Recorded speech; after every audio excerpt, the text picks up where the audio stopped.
My name is Gloria, and I'm 33 years old. 2 years ago, I married my husband, Andy. We live together in an apartment and share the household chores. I once believed we could have a happy married life, but after the wedding, reality fell short of my expectations. I anticipated that Andy and I would have different values but would gradually adjust to each other's perspectives. However, the real issue turned out to be my mother-in-law. It started during the first month of our marriage. One morning, as I was heading out to work, my mother-in-law unexpectedly showed up at our home. She asked me, "What are you doing up so early? Where are you going, Gloria?" When I told her I was going to work, she looked at me in disbelief and said, "You're married now. What are you thinking? Go back to bed." Her reaction stunned me. Instead of offering any support, Andy said, "I'm going to be late for work. See you later," and left me to handle the situation alone. I was at a loss but told my mother-in-law that I needed to go to work too. She responded with, "Are you serious? You're a wife now. Your duty is to stay at home and support your husband. Trust him to take care of things." She blocked my path at the door, continuously interrupting me as I tried to leave. I said, "I'm sorry, but I really have to go. Please just use the key and put it in the mailbox when you leave." Reluctantly, she took the key, and I managed to get to work. However, I made a mistake by allowing her to stay in our home that day. When I returned from work, my mother-in-law was still there. As soon as I walked in, she ordered me to sit down.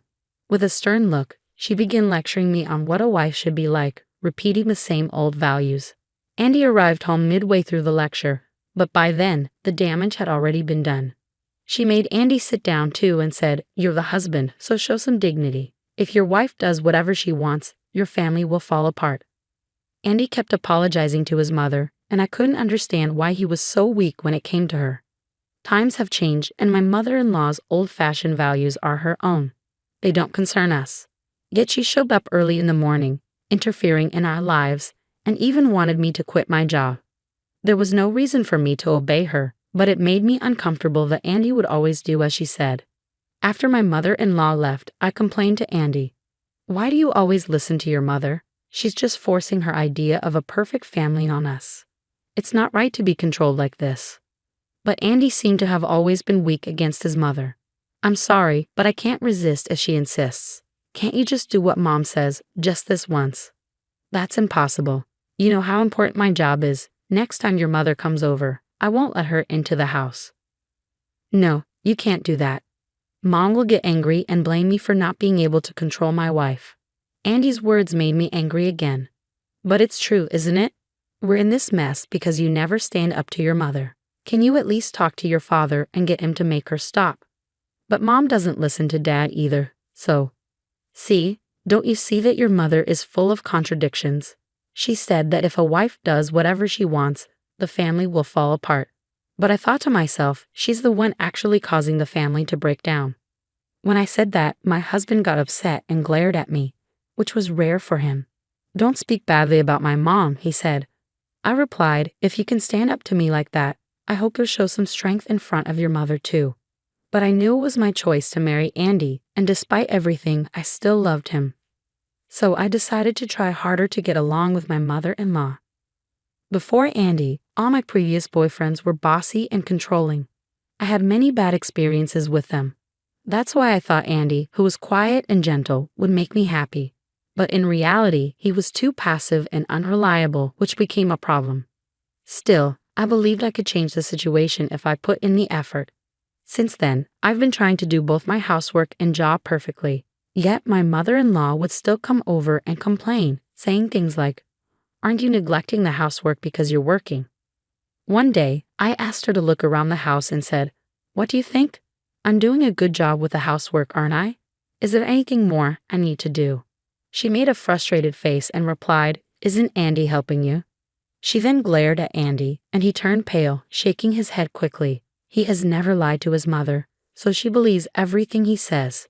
In reality, I do make Andy help with the housework, but we keep it a secret from her. My mother-in-law doesn't seem to notice at all. However, when we first got married, Andy didn't know how to do any housework at all. So I took it upon myself to teach Andy how to do housework. As my mother-in-law put on her shoes to leave, she said in frustration, "Even if it's fine now, it won't last. I'll get proof, I swear. I thought to myself, she's so persistent. I planned to just continue with our way of doing things. But my mother-in-law still showed up randomly every week, being a constant nuisance. Hey, this corner is too dusty. See, I knew it. You're not doing enough housework because you're working. Quit your job and take care of the house. This went on for 2 years. To be honest, I was getting tired of this marriage. It was stressful having her come over to check on the housework, rummaging through the fridge and even the wardrobe. It was driving me crazy. One day, she came over as usual and started going through the fridge. What? You don't have anything in here. You can't even cook a decent meal for Andy. Quit your job already. Just then, Andy came home, carrying big shopping bags in both hands. The timing couldn't have been worse. My mother-in-law was shocked to see him and immediately made a fuss. My God, Gloria, what were you thinking? Making your husband help with the housework? I replied, with all due respect, this is normal nowadays. Families with old-fashioned ideas like yours are becoming less common. My mother-in-law's face turned red, and she started yelling, You do whatever you want and mess everything up. It's disgusting. And you too, Andy. Why do you let her do this? Man up. Andy's face turned pale. He put the shopping bags on the floor, rolled his shoulders, and stayed silent. I thought to myself, he really is a pathetic guy. Then I finally spoke back to my mother-in-law in a firm tone. I've been thinking about this for a long time, but isn't this behavior rude? Andy and I are equals in this marriage. We treat each other with respect and have decided not to put the burden on either side. And I will continue to work, even if we have children. So I taught Andy how to do housework myself. As my mother-in-law was putting on her shoes to leave, she said in frustration, Even if things are okay now, it won't last. I'll find proof, I swear. I thought, she's so persistent. I was ready to continue our way, but my mother-in-law kept showing up at random times each week, being a real nuisance. Hey, this corner is too dusty. I knew it. You're not doing enough housework because you're working. Quit your job and take care of the house. This continued for 2 years, and honestly, I was getting fed up with the marriage. It was stressful having her come over, check the housework, and even go through the fridge and wardrobe. I wondered how much more of this I could take. One day, she came over and started rummaging through the fridge. What? You don't have anything in here. You can't even cook a decent meal for Andy. Quit your job already. Just then, Andy came home with big shopping bags in each hand. The timing was terrible. My mother-in-law was shocked to see him and started making a fuss. My God, Gloria, what were you thinking? Making your husband help with the housework? I replied, with all due respect, this is normal nowadays. Families with old-fashioned ideas like yours are becoming less common. Her face turned red, and she yelled, You do whatever you want and mess everything up.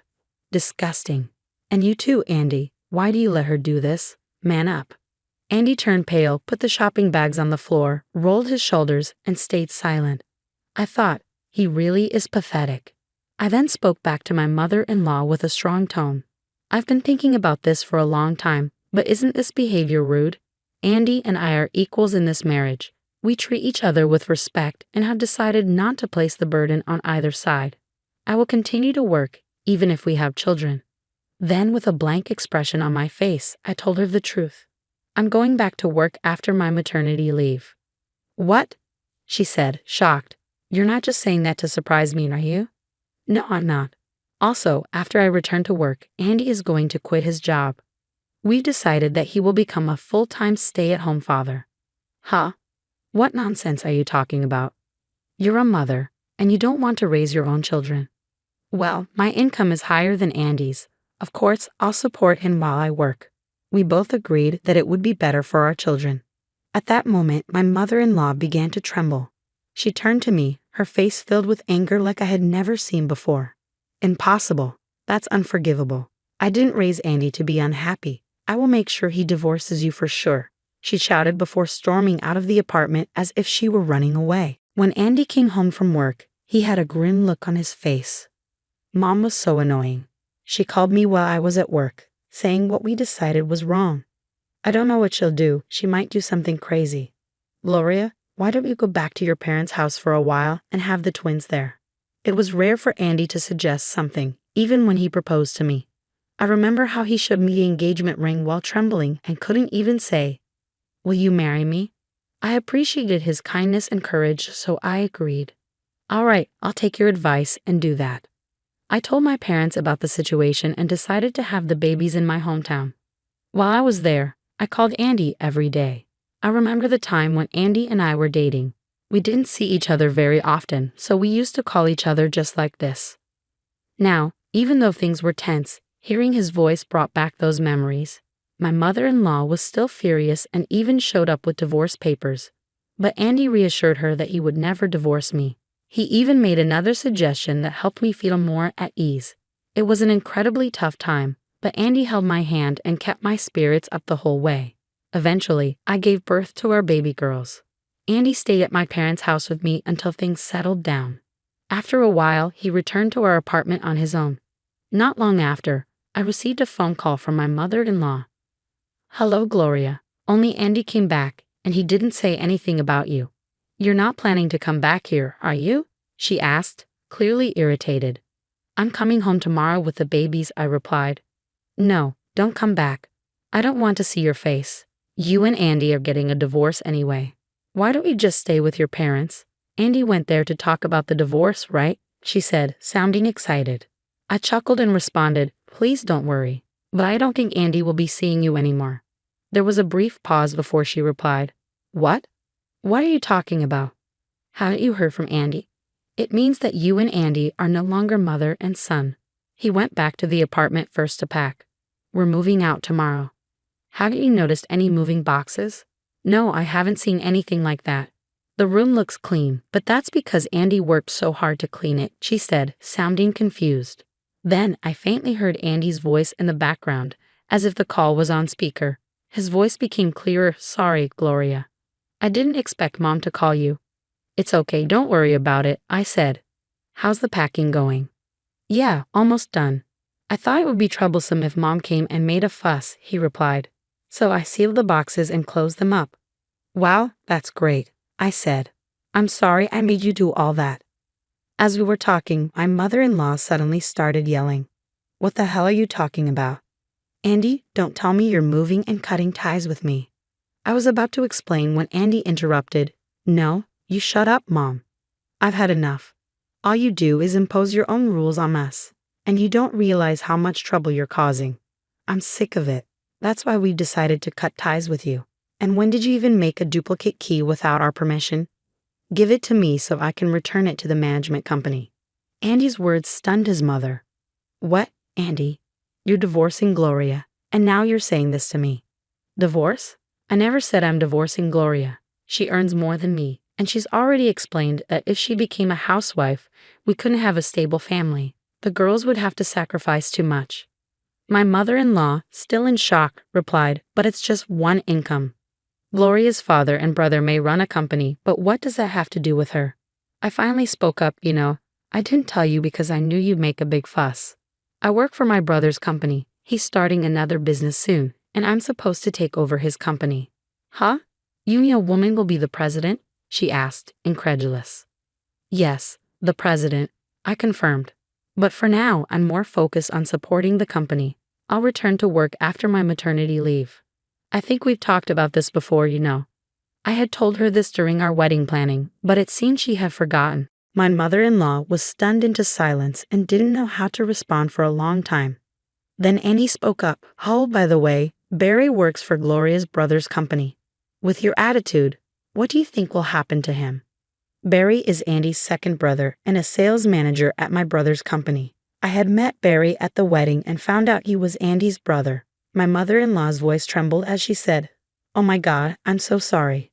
I didn't know. Please don't fire Barry. He's struggling with 3 kids right now." I almost laughed. "No, I can't just fire an employee because of a threat. But really, please stop interfering in our family." "Well, we're cutting ties with you anyway, so it doesn't matter," she said, still ranting. Barry seemed to have forcefully ended the call. The next day, my parents dropped me off at our new house with the twins. The movers had already finished setting up the furniture and unpacking the boxes, and my parents helped organize everything. Shortly after, my father-in-law arrived. After Andy cut off contact with my mother-in-law, my father-in-law decided to distance himself from her as well. My mother-in-law's old-fashioned values had affected not just Andy but also my father-in-law and his two brothers. It seemed the entire family was dealing with the fallout just as we were. Andy, who had always been the quietest and most obedient to his mother, finally stood up to her. One by one, the sons declared their separation from her. My father-in-law also left the house and is now preparing for divorce with a lawyer. My mother-in-law has been abandoned by all her family members. Andy quit his job and has been dedicated to taking care of the twins, while I continue to work hard every day. Considering our children's future expenses, it's better for me to work than for Andy to. No matter what anyone says, I will respect the decision Andy and I made as a couple. We are committed to building our own happy family. Thank you for watching until the end. Please subscribe to our channel if you liked the video. See you in the next one. Thank you. I never thought my world would crumble in the dead of night, in our own garage. The scene before me was like a twisted nightmare. There, entangled in the backseat of our family car, were Ethan and Grace, my husband and sister. The pain of betrayal struck me like a physical blow, leaving me gasping for air. My name is Ava Carter, a 28-year-old nurse, married to the man I thought was the love of my life. Ethan was my high school classmate, someone I barely knew back then, but when he re-entered my life years later, he came as a whirlwind romance that I naively believed was fate. Our love is real, Ava, Ethan's words echoed in my mind, now a cruel joke in the face of his betrayal. Our love story began innocently enough. Ethan approached me after graduation, his charm and attentiveness sweeping me off my feet. He was the popular guy in school, the kind that every girl dreamed of. But me? I was just Ava, the quiet one. His interest in me was baffling, yet intoxicating. Why me? I had asked him once, my insecurities surfacing. Because I fell in love, he replied, his gaze holding mine, convincing and sincere. Or so I thought. The doubt I carried was partly due to my sister, Grace. Beautiful, outgoing, and the polar opposite of me. She was the one who always shone, effortlessly attracting attention. When I turned to her for advice about Ethan, her words were encouraging, yet somehow patronizing. He's serious about you. Who would chase a girl for months for a fling? She had said, her words tinted with a hint of condescension. I wanted to believe her, to believe that someone could truly love me for me. Ethan's kindness in our first year together only solidified my trust. He was the perfect boyfriend, showering me with attention and surprises. Every anniversary, every birthday was a celebration of our love. But after we got married, everything changed. Can't you at least help with the cleaning? It's your house too, I pleaded with Ethan on countless occasions. He earned less than me, spending most of his time idly while I worked exhausting shifts at the hospital. But he shrugged off my requests, his once sweet words turning into sharp retorts. You're the one who's good at it, he'd say, his voice laced with annoyance. The emotional toll was immense. My once fairy tale romance had turned into a draining, one-sided relationship. Ethan's transformation from a loving partner to a freeloader was gradual but relentless. The worst part? I started believing that maybe it was my fault, that maybe I wasn't enough. That night, the night I caught them, was supposed to be like any other. I woke up to find Ethan's side of the bed cold and empty. A sense of unease led me to the garage, where I heard them before I saw them. The sight of Ethan and Grace together shattered any illusions I had left. Be gentle, Ethan, Grace's voice was a whisper, but to me it was a scream that tore through my heart. I stood there, frozen, as the truth revealed itself in the most horrifying way. They didn't see me. They were too lost in their own world of deceit. I closed the garage quietly, locking them in their den of betrayal. Rushing to my parents' house, my mind was a whirlwind of emotions: anger, sadness, disbelief. My parents and Mark, Grace's unsuspecting husband, were waiting, their expressions grim. Mark held a recording device in his hand, and the voices of Ethan and Grace filled the room, discussing their affair with a casual cruelty that made my skin crawl. I knew then what I had to do. Revenge was the only path left for me. I wanted them to feel the pain they inflicted, to understand the depth of their betrayal, and I was ready to do whatever it took to make that happen. Let's make them pay, I said, my voice steady despite the storm raging inside me. And so the plan for retribution began. As the sun peeked through the curtains the next morning, my resolve hardened. The man I had loved, Ethan, was nothing but a mask, and Grace, my sister, a serpent in disguise. I replayed their secret conversations, each word a dagger to my heart. "You're just too good at this, Ethan." Grace's voice from the recording mocked me. Ethan's laughter followed. "Only for you, Grace." The memories of our relationship, once sweet, now turned bitter. Ethan and I had started as friends, and his pursuit seemed so genuine. He was the popular one, the golden boy, while I remained in the background, unnoticed. His sudden interest in me was like a dream come true. I was flattered, overwhelmed, and eventually in love. "Why me?" I had asked him more than once. "Because you're different, Ava. You're real," Ethan had said, looking into my eyes with such intensity that I believed him. That belief was my downfall. But Grace, she was the epitome of confidence and allure. She had always been the center of attention, effortlessly stealing the spotlight. When Ethan came into my life, her advice was laced with subtle jabs, undermining my self-esteem while pretending to be supportive. "Take a chance, Ava. Ethan seems different," she urged, her smile not quite reaching her eyes. I remembered how Ethan's behavior started changing after our marriage. The sweet gestures and thoughtful surprises became rarer, replaced by indifference and neglect. I was left to manage everything, from household chores to finances, while Ethan lounged around, his job at his father's company more of a time pass than a career. "We need to support each other, Ethan. Can't you see I'm struggling?" I had pleaded with him countless times. "You knew I wasn't the domestic type," was his cold reply. My efforts to involve him in our life were met with resistance and anger. His once loving words turned into harsh criticisms, his hands, once gentle, now raised in threat. I remembered the fear, the sense of walking on eggshells around my own husband. "You're better off doing it yourself. You don't want me to mess it up, do you?" Ethan's words were a constant reminder of my supposed inadequacy. The realization that it was all a charade to get close to Grace hit me like a tidal wave. Their affair wasn't just a fleeting moment of weakness. It was planned, nurtured in deceit. They used my love, my trust, as a stepping stone for their sordid affair. Grace's words from the recording played in my mind. "I've always admired how easily you manipulate, Ethan." His response was a chilling confession. "And I admire your ability to play the innocent sister." The plan for revenge took shape in my mind, clear and precise. I couldn't let them get away with their treachery. They needed to understand the pain they had caused, the lives they had shattered. It was time for their facade of love to come crashing down. "I will make them regret every lie, every deceit," I whispered to myself, a vow that I intended to keep. The morning light did nothing to ease the storm inside me. As I sat with Mark, my parents, and the recording, a plan began to take shape. It was more than just a need for revenge. It was a quest for justice, for exposing the lies that Ethan and Grace had woven so skillfully. "Did you know about this, Mark?" I asked, my voice barely a whisper. "I had my suspicions," Mark confessed, his eyes dark with pain, "but I never imagined the depth of their betrayal."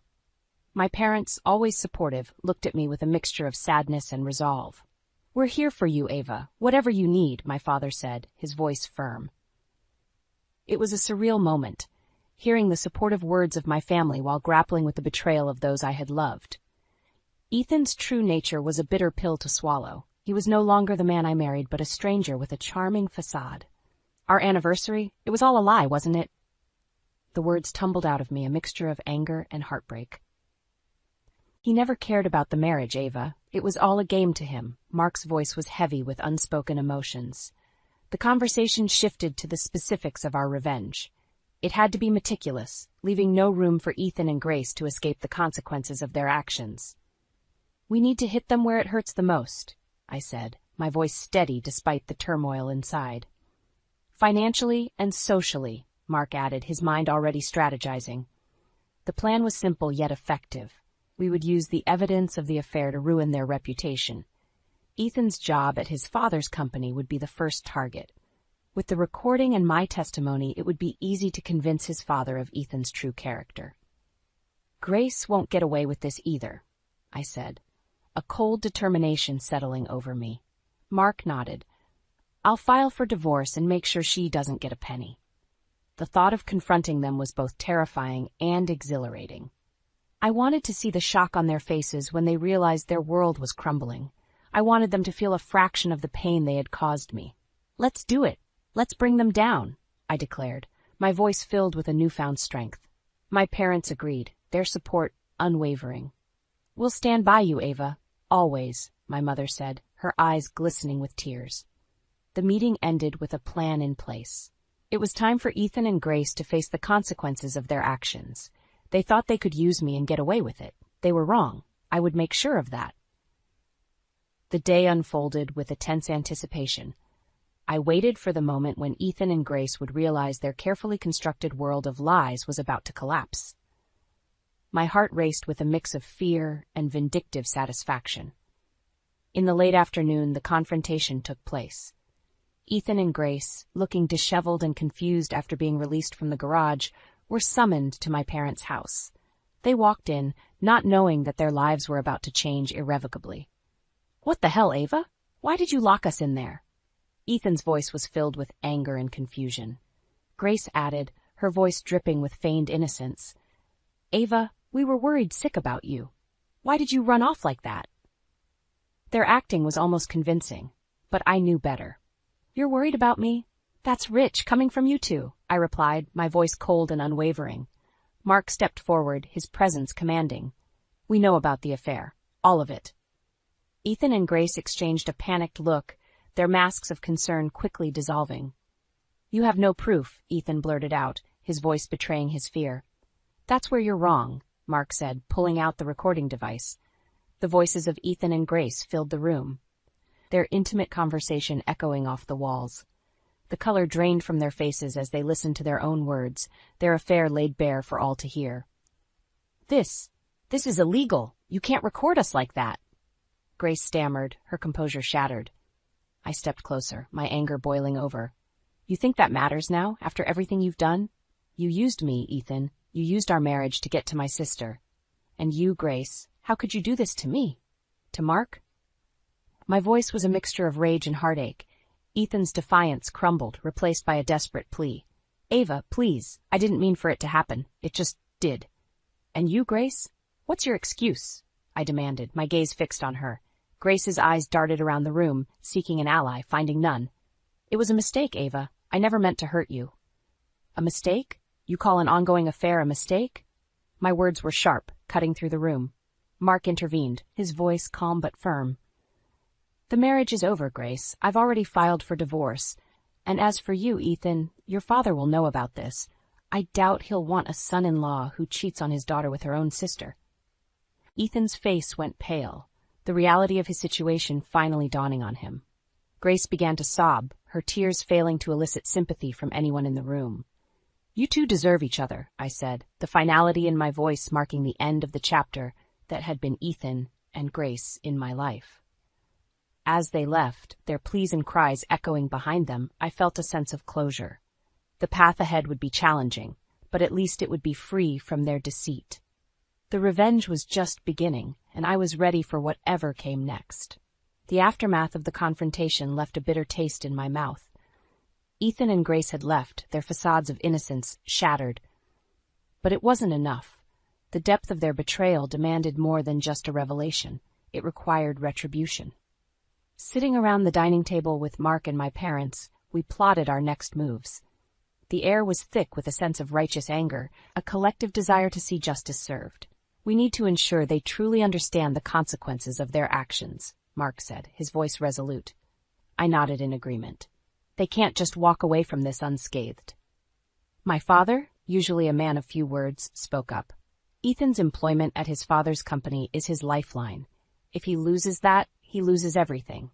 A plan began to form, one that involved not just exposing Ethan's infidelity to his family, but also highlighting his manipulative nature.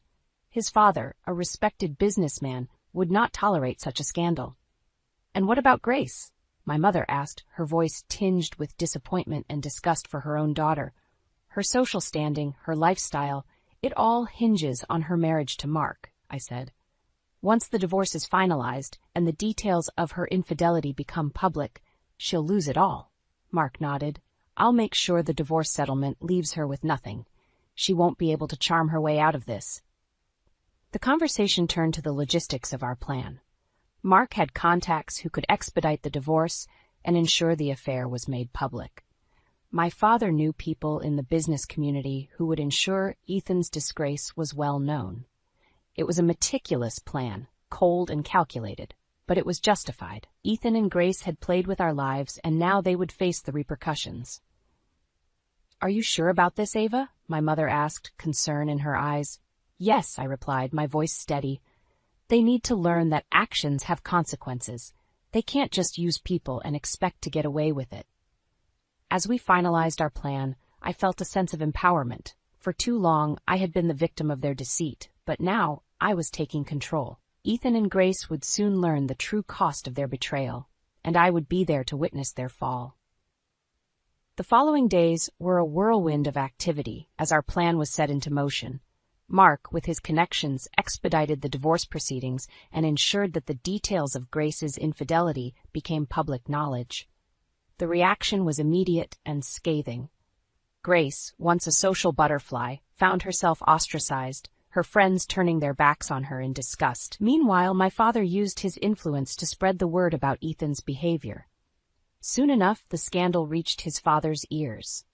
The disappointment and anger in his father's voice were palpable when he called Ethan for a meeting.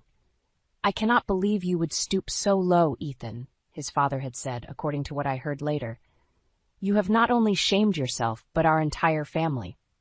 Ethan's pleas fell on deaf ears. His father, a man of principles, could not overlook such a grave transgression. Ethan was promptly removed from his position in the company, his future in tatters. As for Grace, the reality of her situation hit her hard. The luxurious life she had enjoyed was slipping through her fingers like sand.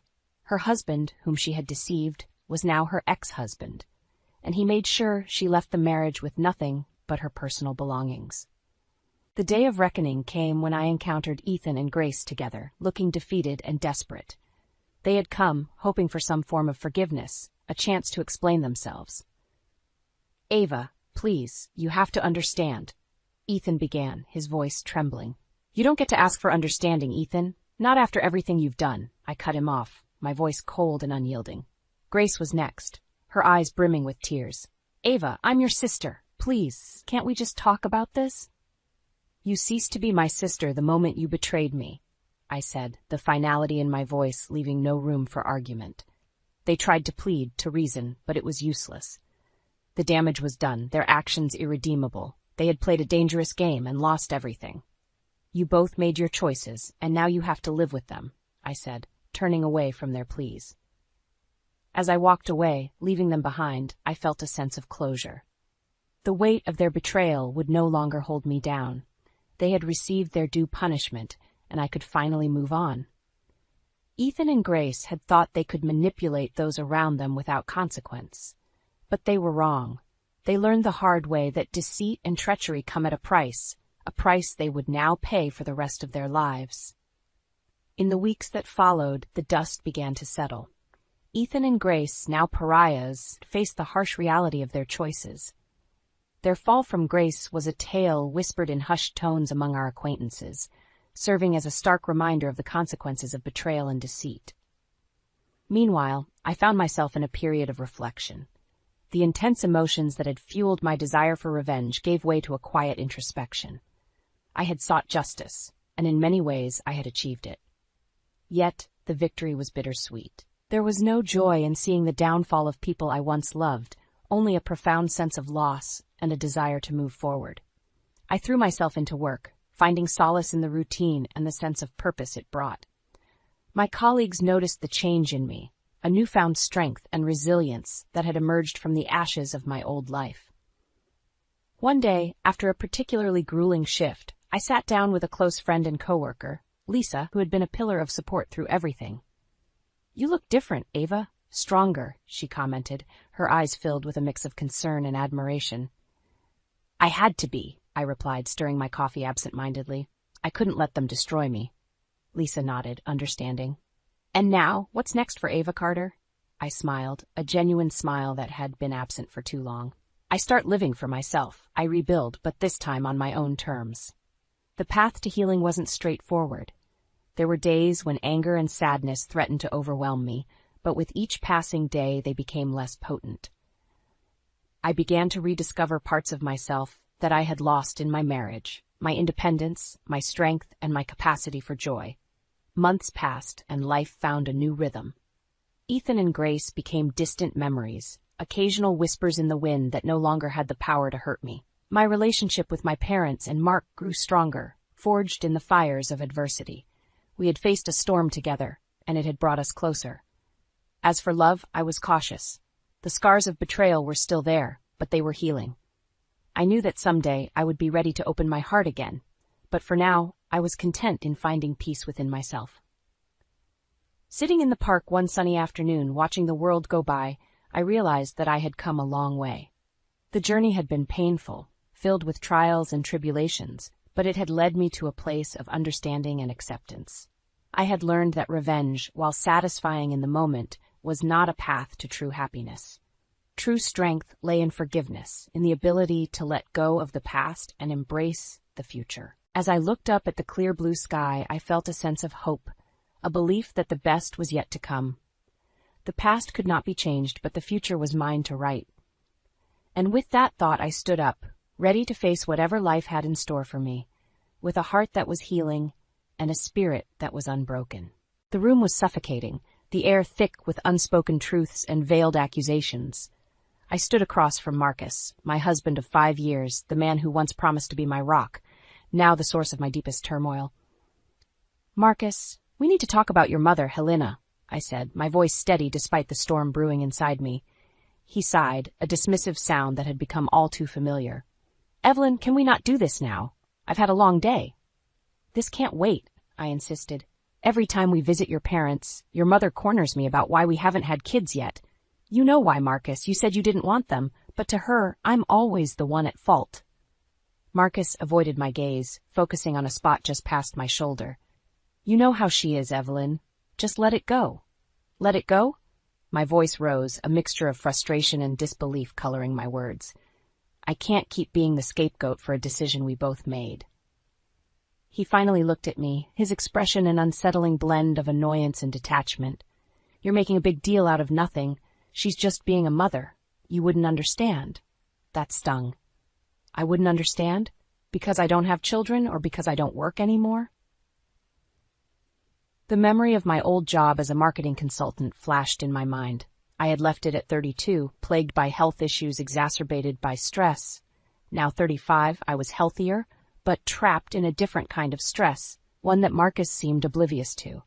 "Look, I don't want to argue," Marcus said, his tone dismissive. "Can't you just handle it? It's what you're good at." Handle it? Those words echoed in my mind. That's all I had been doing since we got married, handling things. His indifference, his mother's invasive comments, the weight of unspoken expectations. I realized then that the man I married, the one who used to appreciate my presence, who used to say he was lucky to have me, had changed. Or perhaps he had always been this way, and I was just now seeing it. The revelation was as painful as it was liberating. I was not the woman Marcus or Helena thought I was, a mere fixture in their perfectly constructed world. I was Evelyn, and it was time they both remembered that. "Fine, Marcus," I said calmly, "I'll handle it. But remember, every action has its consequences." As I walked away, leaving him in his uncomfortable silence, I felt a flicker of something powerful within me. It wasn't just anger or frustration. It was the beginning of a resolve to no longer be invisible in my own life. The incessant ticking of the living room clock was the only sound, breaking the uncomfortable silence. Helena, my mother-in-law, sat across from me, her eyes scrutinizing, as if she were trying to unravel a mystery that she couldn't quite grasp. "So, Evelyn," she began, her voice laced with a deceptive sweetness, "it's been quite a while since you and Marcus got married. Don't you think it's time you gave me a grandchild?"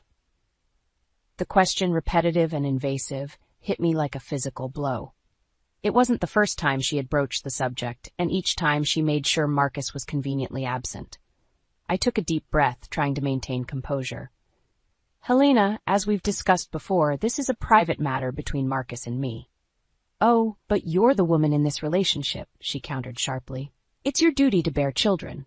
Or is there something wrong with you? You know, in the old days, women who couldn't have children were considered, well, let's just say, less of a wife. Her words stung, a deliberate jab to my self-worth. I felt a surge of anger, but I held it back. Responding in kind would only give her the satisfaction of knowing she had gotten under my skin. There's nothing wrong with me, Helena, I replied evenly. It's a decision we've made together. Marcus agrees. Marcus? She scoffed. He's just being considerate of your shortcomings. A real woman wouldn't deny her husband a family. I was taken aback by her blatant rudeness. It was one thing to insinuate, but to openly call into question my womanhood was a new low, even for Helena. Is that what you truly think of me, Helena? I asked, my voice barely above a whisper. I needed her to acknowledge the venom in her words. She leaned forward, a cold glint in her eyes. I think a woman's role is clear, and you, my dear, are failing in yours. I wouldn't be surprised if Marcus started looking elsewhere for fulfillment. The threat was clear, and it sent a chill down my spine. This wasn't just about nagging anymore. It was a calculated attack on my marriage, my character. As she continued to spew her archaic beliefs, I realized that Marcus had been allowing this to happen. He never stood up for me, never corrected his mother's misconceptions. He had left me to fend for myself against her. The realization was a bitter pill to swallow. I was not just battling Helena's prejudice. I was also fighting Marcus's indifference. It was a two-front war, and I was suddenly very aware that I had been fighting it alone. I excused myself from the room, Helena's mocking laughter following me. In my bedroom, I looked at my reflection in the mirror. The woman staring back at me was strong, resilient. She was someone who deserved respect, not disdain. I made a silent vow then I would no longer be the passive recipient of Helena's cruelty. It was time for her to see the consequences of her actions. And as for Marcus, he would soon have to choose a side. The morning sun streamed through the kitchen window, casting a warm glow over the breakfast I had prepared. As I arranged the plates, my mind was preoccupied with the upcoming trip for my mother Leah's 60th birthday. The idea of a surprise getaway to Aspen, a place she had always dreamed of visiting, brought a rare smile to my face. Marcus walked into the kitchen, his eyes glued to his phone. "Morning," he mumbled, barely acknowledging my presence. "Morning. I wanted to talk to you about next weekend," I said, pouring him a cup of coffee. "We're going to Aspen for my mom's birthday. I've planned a little surprise." He finally looked up, his interest piqued. "Aspen, huh? Staying somewhere nice?" I nodded. "A beautiful resort. It's going to be special for her." He sipped his coffee, a thoughtful expression on his face. "Sounds expensive. You sure we can afford it?" "I got a great deal," I reassured him. "And it's important to me. We rarely do something nice for my parents." Marcus shrugged. "As long as it's not too lavish. You know how I feel about unnecessary spending." His response stung. It was always about money with Marcus, never about the sentiment. I pushed down the hurt, focusing on the positive. "It's all arranged. We just need to pack and show up." The day of the trip arrived, and I felt a mix of excitement and anxiety. As we drove to the resort, I couldn't shake the feeling that something was off. Marcus had been unusually quiet, lost in his own thoughts. Upon arriving at the resort, my heart sank. There, in the lobby, were Helena and Richard, Marcus's parents. My surprise for Leah was now overshadowed by their unexpected presence. "Marcus, what's going on?" I asked, my voice trembling with a mix of anger and disbelief. He avoided my gaze, shifting uncomfortably. I thought it would be nice to invite my parents too. They deserve a break. I was speechless. This was supposed to be about my mother, our time with her. "You invited them to my mother's birthday getaway, without even asking me?" Helena stepped forward, her eyes gleaming with satisfaction. "Why, Evelyn, we're family. It's only right we share in these lovely occasions." The situation was spiraling out of control. I looked at Marcus, searching for some sign of understanding, some acknowledgement of his betrayal, but there was none. The confrontation that followed was heated and painful. Accusations were hurled, old resentments surfaced. Helena's true nature was on full display, her words laced with venom as she belittled my efforts and my family. I had reached my breaking point. The realization that Marcus would always prioritize his mother's wishes over mine was a painful awakening. I had been living in a fantasy, hoping for a change that would never come. As I retreated to our room, my mind was a whirlwind of emotions. The sense of betrayal was overwhelming, but it also ignited something within me. A determination, a resolve to no longer be a pawn in their selfish games. It was time for a change. It was time for Helena to understand that her actions had consequences, and for Marcus to realize the cost of his indifference. The Aspen Resort, bathed in the golden hues of the setting sun, should have been a haven of peace. Instead, it had become an arena for family tensions. Helena's presence, uninvited and unwelcome, cast a shadow over what was meant to be a celebratory occasion. I watched as Helena and Richard mingled with my parents, Leah and David. The contrast between their attitudes was stark. My parents, ever gracious and accommodating, tried to make the best of the awkward situation. Helena, on the other hand, seemed to thrive in the discomfort she had caused, her comments laced with passive aggression. Marcus was oblivious to the tension, or perhaps chose to ignore it. His indifference to the entire situation was infuriating. I pulled him aside, needing answers. "Marcus, you need to explain. Why did you invite your parents without discussing it with me?" I demanded, my voice low but firm. He seemed taken aback by my tone. "Evelyn, they're my parents. Why shouldn't they be here? Besides, it's not like we see them that often." "Not that often? We see them almost every weekend." My frustration was boiling over. This was supposed to be about my mother, our time with her. You've completely disregarded my feelings. "Evelyn, you're overreacting," he dismissed with a wave of his hand. "It's just a weekend. We can all enjoy it together." His casual dismissal of my feelings was like a slap in the face. I took a deep breath, trying to contain the growing anger.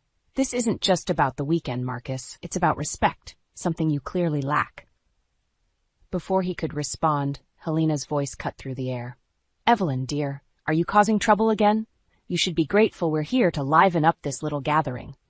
Her words were like a match to tinder. I spun around to face her, my patience exhausted. "Grateful? Helena, you've done nothing but intrude and belittle me since you arrived. This was supposed to be a special occasion for my mother, and you've turned it into a spectacle." Helena smirked, clearly enjoying the confrontation. "Oh, Evelyn, always so dramatic. You should learn to appreciate family more. After all, we're the only ones you've got." The condescension in her tone was unbearable. "Appreciate? You mean tolerate. I've tolerated enough, Helena. Your constant meddling, your derogatory comments. It ends now." Richard, who had been a silent observer until now, finally spoke up. "Evelyn, let's not make a scene. It's just a misunderstanding." "No, Richard, it's not. It's a pattern," I countered. "A pattern of disrespect and manipulation. And I'm done being a part of it." The air was thick with tension, the conflict reaching a boiling point. I knew then that this weekend would be a turning point, one way or another. The veil of cordiality had been lifted, revealing the true dynamics of our family, and there was no going back. The next morning dawned with a tense atmosphere, the fallout from last night's confrontation hanging heavily in the air. I found myself in the resort's elegant dining hall, a place of beauty that felt oddly suffocating under the current circumstances. As I sipped my coffee, lost in thought, Helena approached me with her usual air of superiority. "Evelyn, I hope you've thought about what you said last night. It's not too late to apologize and make things right." Her words, dripping with condescension, ignited a fire within me. "Apologize? Helena, it seems you've misunderstood the situation. I'm not the one who should be apologizing." "Oh, please," she scoffed. "You've been nothing but a thorn in our family's side since the day you married Marcus. It's high time you learned your place." Her blatant disrespect was appalling. My place, Helena? And where exactly is that? In the shadows, silently enduring your insults. Marcus, overhearing our exchange, joined us with a look of exasperation. "Evelyn, can't you just let it go? Mom means well." "Means well?" I repeated, incredulous. "Your mother has been undermining and insulting me at every turn, and you've done nothing but enable her behavior." Before Marcus could respond, a well-dressed man approached our table. He was the resort manager, and his arrival brought a momentary pause to our heated exchange. "Mrs. Helena, I must ask you to refrain from causing further disturbances," he said politely but firmly. "We value the comfort and peace of all our guests." Helena's face reddened with anger. "How dare you speak to me like that? Do you know who I am?" "Yes, I am aware," the manager replied calmly. However, respect and decency are required from all our guests, regardless of their status. As Helena sputtered in indignation, the manager turned to me. Mrs. Evelyn, if there's anything we can do to make your stay more comfortable, please let us know. I was about to thank him when Helena burst out. This is absurd. We're being treated like commoners because of her. It was then that the true twist of fate unfolded. The manager, looking directly at Helena, spoke in a tone that commanded the room. Mrs. Helena, perhaps you are unaware, but this resort is owned by Mrs. Evelyn's family. We have been instructed to treat all our guests with equal respect, including you. The revelation hit everyone like a tidal wave. Helena's face drained of color, her usual bravado crumbling. Marcus looked at me, his expression a mix of shock and confusion. As such, the manager continued, I must insist on proper conduct during your stay. The tables had turned, the power dynamics shifted in a way Helena had never anticipated. For once, she was at a loss for words, her usual arsenal of insults failing her. I looked at Marcus, his eyes finally meeting mine. Marcus, this is more than just about this weekend. It's about us, our marriage. I need a husband who stands by me, not one who hides behind his mother's skirts. Marcus opened his mouth to speak, but for the first time he seemed unsure of what to say. The realization that he had underestimated me and the situation was dawning on him. As Helena and Marcus processed the new reality, I felt a sense of empowerment. For too long I had been under their thumb, but now the truth was out in the open. It was a moment of reckoning, and I was ready to face it head-on. The shock of the revelation about the resort ownership lingered in the air, palpable and heavy. Helena's usual domineering demeanor had dissolved, leaving her visibly shaken. Marcus, too, was unusually quiet, the reality of the situation slowly sinking in. As we gathered for breakfast, an uneasy silence enveloped the table. My parents, Leah and David, exchanged concerned glances but remained respectfully quiet. Richard, Marcus's father, seemed equally uncomfortable, his eyes darting between Helena and me. Helena, struggling to regain her composure, broke the silence with a forced laugh. Well, this is quite the surprise, Evelyn. Owning a resort, you've been keeping secrets. Her attempt to lighten the mood fell flat. I met her gaze squarely. It's not about owning a resort, Helena. It's about respect, something you've consistently failed to show. Marcus finally spoke, his voice laced with a hint of desperation. Evelyn, let's not do this here. We can talk in private. No, Marcus, I replied firmly. We've had enough private talks. It's time things were said openly. Richard, who had remained silent, chimed in. Helena, maybe we should have a word outside. But Helena was not to be silenced. I don't see why everyone is making such a fuss. We're family, aren't we? Family shares. Shares, yes, but they also respect each other's boundaries, I countered. Something you've never understood. Marcus's expression was one of conflict, torn between his loyalty to his mother and the dawning realization of her manipulative behavior. Evelyn, I'm sorry. I didn't know this would happen. Sorry isn't enough, Marcus. Your mother's actions and your inaction have shown me where I stand in this family. My voice was steady, but my heart ached with the weight of the truth. I can't be part of a family that treats me like an outsider. The words hung in the air, a final acknowledgement of the chasm that had grown between us. Helena's face was a mask of disbelief, her usual tactics rendered useless in the face of plain truth. Richard, sensing the gravity of the situation, took Helena's arm, urging her to leave the room. As they exited, Helena's parting look was one of resentment, not remorse. Marcus remained, his eyes pleading for understanding. Evelyn, please, we can work this out. But the resolve within me was unshakable. Marcus, it's not just about this weekend. It's about every unacknowledged insult, every moment you chose to ignore my feelings. I can't be in a marriage where I'm constantly undermined and disrespected. Standing up, I left Marcus at the table, his pleas fading behind me. The decision was painful but necessary. I had endured enough, and it was time to reclaim my dignity. As I walked away, I felt a mix of sorrow and strength.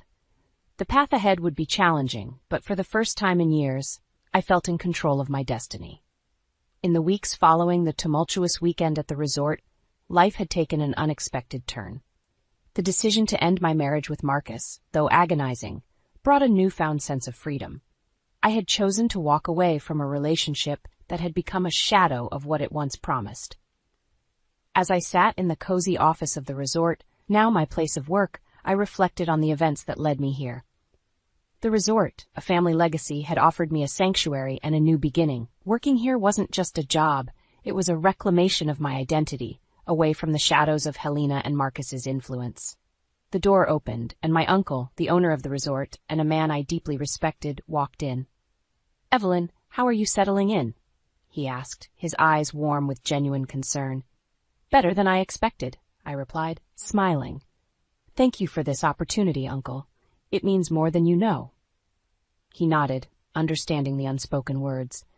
"You've always been strong, Evelyn, stronger than you realized." Our conversation was interrupted by the arrival of a colleague, bringing news that would add a final twist to my story. "Evelyn, you might want to see this," she said, handing me a local newspaper. The front page carried a story that was both shocking and vindicating. Helena and Marcus had been involved in a public altercation, one that had escalated to the point of police intervention. The article detailed Helena's attempt to control Marcus's life, even post-divorce, leading to a heated exchange that had spiraled out of control.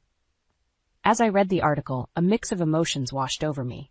There was a sense of vindication, seeing Helena's true nature exposed for all to see. But there was also sadness, a poignant reminder of the man Marcus could have been, if not for his mother's overbearing influence. My uncle's voice brought me back to the present. "Evelyn, remember, you're not defined by their actions. You've moved on to better things." He was right. I had moved on, both in location and in spirit. Working at the resort had brought challenges, but it had also brought a sense of accomplishment and recognition that I had sorely missed. My efforts were valued, my opinions respected. It was a stark contrast to the life I had left behind. As the days turned into weeks, I found myself growing more confident, more sure of my path. The resort, with its bustling activity and diverse clientele, was a world away from the stifling environment of my previous life. I often thought about Marcus and Helena, wondering if they ever realized the extent of their actions. But those thoughts were fleeting, mere shadows of a past I had chosen to leave behind. In this new chapter of my life, I was no longer just Evelyn, the overlooked wife, the disrespected daughter-in-law. I was Evelyn, the capable and respected professional, the woman who had faced adversity and emerged stronger. As I looked out of the office window at the bustling activity of the resort, I felt a profound sense of peace. The journey had been difficult, filled with pain and betrayal, but it had led me here, to a place of growth and self-discovery, and for that I was grateful. I stood in the doorway of our new home, the home that Richard and I had dreamt of for years. My heart swelled with pride at the thought of the life we were about to start here. The house was still echoing with the sounds of emptiness, waiting to be filled with our laughter and memories. But that dream was about to be shattered in a way I never could have imagined. As I unpacked a box in the kitchen, I heard the doorbell ring. "I'll get it," I called out, wiping my hands on my apron. I opened the door expecting to see a neighbor or maybe a delivery person. Instead, there stood a young woman, probably in her mid-20s, with a confident air about her. "Hello, can I help you?" I asked, puzzled. Before she could answer, Richard appeared behind me. "Ah, you're here. Come in, Isabella," he said cheerfully, brushing past me to welcome her inside. Confused, I followed them into the living room. "Richard, who is this?" I asked, trying to keep my voice steady. "Emma, meet Isabella. She's my girlfriend," he said, as casually as if he were talking about the weather. I felt the ground beneath me shift. "You're what?" I managed to choke out, my voice trembling. Isabella looked around the house, commenting on everything with an ease that made my stomach churn. "It's a lovely house. The kitchen is so spacious, and oh, look at those big windows." Richard beamed at her. "I'm glad you like it. Emma, isn't it great that Isabella approves of our new home?" I stood there, frozen, as the weight of his words sank in. This was not a misunderstanding or a bad joke. My husband, the man I had trusted and loved for a decade, was openly admitting to an affair in our own home. "But the house, it was for us," I stammered, my mind racing. Richard shrugged. "Things change, Emma. I've found someone who truly understands me." Isabella laughed, a light, carefree sound that felt like a slap in my face. "Oh, don't be so dramatic, Emma. It's just life, you know." Their words cut through me. but they also ignited a fire within me. I wasn't going to be the victim in this cruel play of fate. "You think you can just replace me? In my own house?" I said, my voice gaining strength. Richard looked at me, his expression cold. "It's not just your house anymore, Emma. It's ours." I knew then that this was not the end of my story. It was the beginning of a battle for my dignity, my home, and my future. A battle I was determined to win. Leaving Richard and Isabella in the living room, I retreated to the sanctuary of my bedroom, the walls of which seemed to mock me with their newly painted cheerfulness. As I sat on the edge of our bed, now just a piece of furniture in a house that no longer felt like mine, the reality of Richard's betrayal sank in. Tears streamed down my face, not just for a lost marriage, but for the life I thought I had. The next few hours were a blur. I packed a suitcase with mechanical movements, my mind numbed by shock.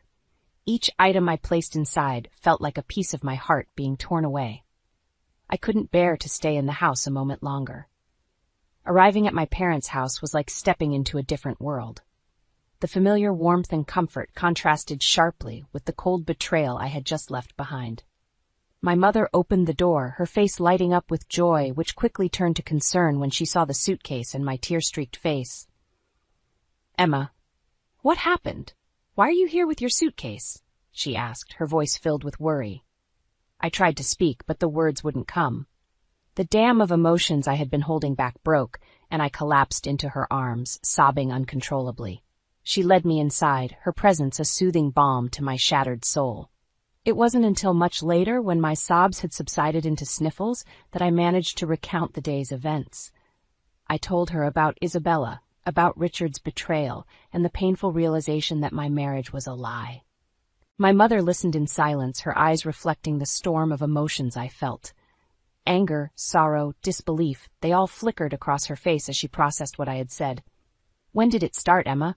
Did you have any suspicions?" she finally asked. I shook my head, feeling a fresh wave of pain. "I don't know, Mom. I thought we were happy. I was so blind." She took my hand, squeezing it gently. "You're not blind, Emma. You trusted the man you loved. There's no shame in that." Her words were a small comfort, but they couldn't quell the storm raging inside me. I felt betrayed, humiliated, and above all furious. The image of Richard and Isabella laughing and planning their future in the house that was supposed to be ours filled me with a burning desire for revenge. "What are you going to do, Emma? Are you going to let them get away with this?" my mother asked, her voice firm. I looked up, meeting her eyes. In them, I saw a reflection of the determination growing within me. "No, Mom. I won't let them get away with this. Richard and his lover will pay for what they've done." The following weeks were a whirlwind of legal consultations and late-night strategy sessions with my mother. We pored over property laws and divorce statutes, seeking loopholes and strategies to turn the tables on Richard. My mother, once a paralegal, became my ally in this battle of wits and law. I returned to the house unannounced, my resolve as solid as the walls around me. Richard and Isabella were in the living room, their laughter echoing through the hallway. They froze as I stepped in, their expressions a mix of surprise and irritation. "Emma, what are you doing here?" Richard asked, his tone dismissive. "I came to talk about the house and our divorce," I said firmly, my eyes never leaving his. Isabella scoffed. "Still hung up on that, are you? Move on, Emma." Ignoring her, I focused on Richard. "This house is in my name. Legally, you have no claim to it." Richard's face hardened. "We built this house together, Emma. I have every right to it." "But legally, you don't," I countered, feeling a surge of confidence.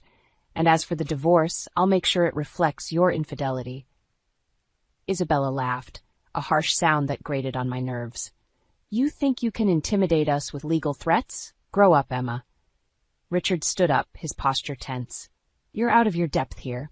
Just sign the divorce papers and leave us be." I smiled, a cold, calculated expression. "I'm not here to make your life easier, Richard. I'm here to claim what's rightfully mine, and if you think I'll walk away quietly, you're sorely mistaken." The look of shock on Richard's face was satisfying, but it was just the beginning. I knew this was a long battle ahead, and I was ready for it. As I turned to leave, I looked back at them, their faces a picture of disbelief and annoyance. "This is my house, and I will fight for it. And Richard, you'll regret the day you decided to betray me," I said, my voice steady and strong. As I walked out of the house, I felt a sense of power I had never experienced before. I was no longer the victim in this story. I was the architect of their downfall, and I would make sure Richard and Isabella paid dearly for their betrayal. Armed with legal advice and a newfound determination, I began to dismantle Richard's life piece by piece. My first move was to freeze our joint accounts, cutting off the financial lifeline he had been so comfortably relying on. I watched, almost detached, as Richard's facade of control began to crumble. A few days later, I received a call from him, his voice a mix of anger and desperation. "Emma, what the hell do you think you're doing? You've frozen our accounts." "That's right, Richard. You seem to forget that half of that money is mine," I replied, my voice calm and steady. "You can't just cut me off like this. We need to discuss this," he demanded. "Discuss? Like how you discussed your affair with me?" "I don't think so," I retorted. Richard's voice grew louder, more frantic. "You're ruining everything. This is petty and childish." I could almost see him pacing, his world spinning out of control. "Petty? Childish? No, Richard. This is me taking control. You made your choices, and now you'll live with the consequences." I hung up, feeling a rush of adrenaline. For years I had played the part of the supportive, unsuspecting wife, but those days were over. Next, I turned my attention to the house. I consulted with a lawyer and initiated proceedings to evict Richard and Isabella. The legal documents were delivered to them, and I savored the sweet taste of vengeance. Richard called again, this time his voice laced with a hint of fear. "You're evicting us? You can't be serious, Emma." "Oh, but I am. This house is in my name, and I don't recall inviting you and your girlfriend to stay," I said. "You can't just throw us out on the street," he protested. "Watch me," I replied coldly. The days that followed were a testament to my resolve. Richard tried to negotiate, to bargain, to plead, but I was unmoved. My heart had turned to stone against the man who had betrayed me so callously. The day of the eviction arrived, and I stood outside the house as Richard and Isabella left, their belongings in tow. Isabella shot me a venomous look, but I met it with a triumphant smile. "Enjoy your new life, Richard. You've earned it," I said, my words dripping with sarcasm. As they drove away, I stepped into the house, now empty of their presence. It was a hollow victory, but a victory nonetheless.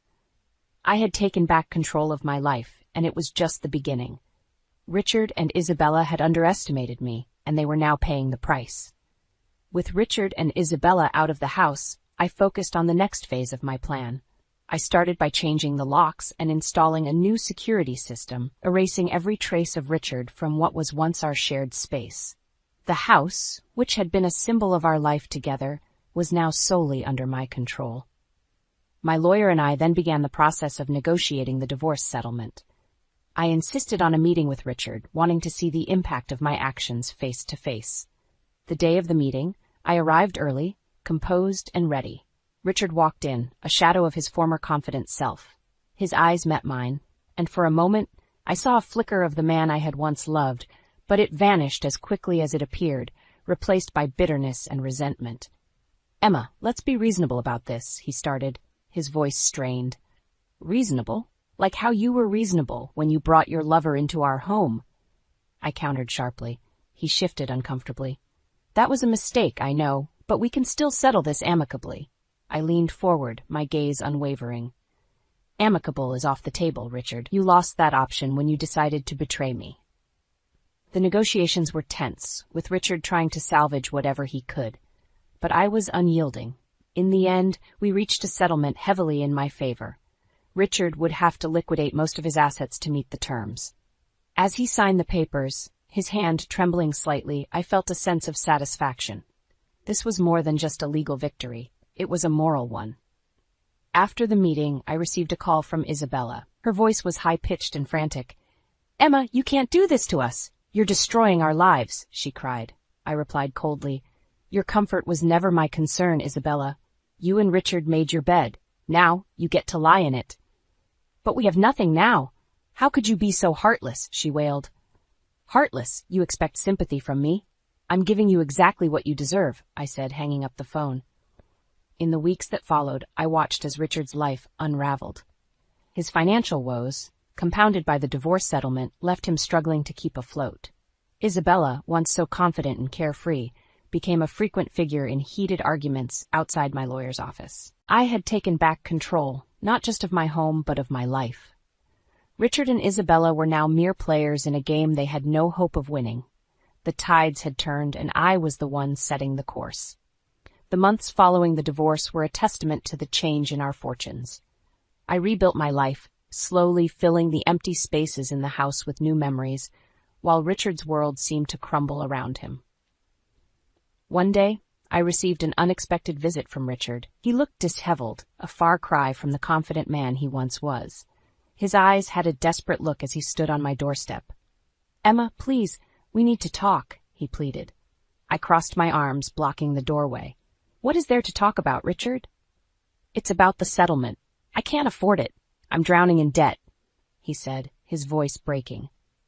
I felt a pang of something that might have been pity, but it was quickly overshadowed by the memory of his betrayal. "That's not my problem, Richard. You should have thought about that before." He took a step closer, desperation etching his features. "I was wrong, Emma. I know that now. But this is too much. I can't survive like this." I looked at him, the man who had once meant the world to me, now reduced to a shell of his former self. "Survive? Like I had to when you shattered my world? You're just tasting a bit of your own medicine, Richard." Richard's face twisted in a mix of anger and sorrow. "Is this what you wanted, Emma? To see me destroyed?" "This is what justice looks like, Richard. You made your choices, and now you're living with the consequences," I replied. He stared at me, the realization dawning on him that there was no sympathy to be found here. With a defeated look, he turned and walked away, his shoulders slumped. As I closed the door, I realized that the satisfaction I had expected to feel was muted.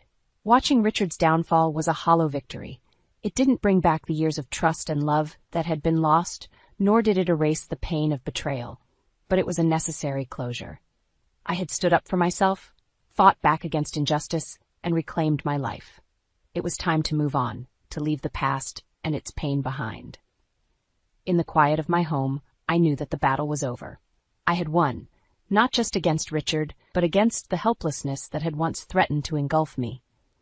It was a victory, not of revenge, but of resilience and renewal. The final act of my retribution came unexpectedly. Richard, now a shadow of his former self, reached out to me again, but this time it was different. He needed my help.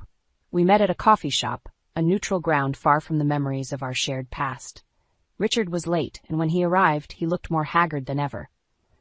"Emma, I'm in trouble," he said without preamble, his voice laden with a fatigue I hadn't heard before. I raised an eyebrow, sipping my coffee. "Trouble? What kind of trouble?" It's Isabella. She's pregnant," he confessed, avoiding my gaze. The news didn't surprise me as much as his reaction to it. "And how is that my problem, Richard?" He swallowed hard, the lines on his face deepening. "It's not just that she's pregnant. She's demanding money, a lot of it. She says if I don't pay, she'll make sure I never see the child." I listened, my expression unreadable. "So the woman you left me for is now blackmailing you? How poetic." Richard's eyes met mine, a flicker of the man he used to be shining through his desperation. "I don't know what to do, Emma. I've lost everything. I can't afford to lose my child, too." There was a time when his plea would have tugged at my heartstrings, but that time was long gone. "You expect sympathy from me, after everything you've done?" "No, not sympathy. Help. I need your help, Emma," he said, the words seeming to cost him his last shred of pride. I considered his request, the irony of the situation not lost on me. Richard, once so sure of himself and his decisions, was now at my mercy. But I wasn't the same woman he had left. His problems were no longer mine to bear. "I can't help you, Richard. This is the life you chose. You have to deal with the consequences, just like I did," I said, my voice firm. Richard looked defeated, his shoulders slumping as he realized that there was no help to be found here. He nodded slowly, a resigned acceptance in his eyes. As he left, I watched him go, feeling a sense of finality wash over me. This was the end of our story, a story that had started with love and ended with betrayal and retribution. I sat there for a long time, lost in thought. My journey had been painful, filled with betrayal and heartache, but it had also been empowering. I had found strength I never knew I had, and I had come out on the other side, stronger and more resilient. Richard's downfall was a stark reminder of the consequences of betrayal. But it was also a reminder that I was no longer defined by his actions. I was my own person, free from the shadows of the past. As I left the coffee shop, I felt a sense of closure. The chapter of my life that was Richard was finally closed, and a new chapter was waiting to be written. A chapter filled with hope, strength, and the promise of a new beginning. As months turned into seasons, I found myself embarking on a journey of self-discovery and rebuilding. The house, once a symbol of shared dreams with Richard, gradually transformed into a sanctuary of my personal triumph and newfound independence. One evening, as I sat in the living room surrounded by the new decor that reflected my tastes, the doorbell rang. Hesitantly, I opened the door to find Isabella standing there. Her appearance drastically changed. Gone was the confident, carefree woman. In her place stood someone who looked defeated and weary. "Emma, I need to talk to you," she said, her voice lacking its former haughtiness. I was taken aback but composed myself quickly. "What do you want, Isabella?" She took a deep breath, her eyes not meeting mine. "I made a mistake, a big mistake. Richard's left me, and I'm alone with a baby on the way. I have nowhere to go." The irony of her standing on my doorstep, seeking help, was not lost on me. "And you think I'm the person to help you? After everything?" Isabella's eyes filled with tears. "I know I have no right to ask you for anything, but I'm desperate. I've lost everything." I looked at her, seeing in her the reflection of the pain and betrayal I had once felt.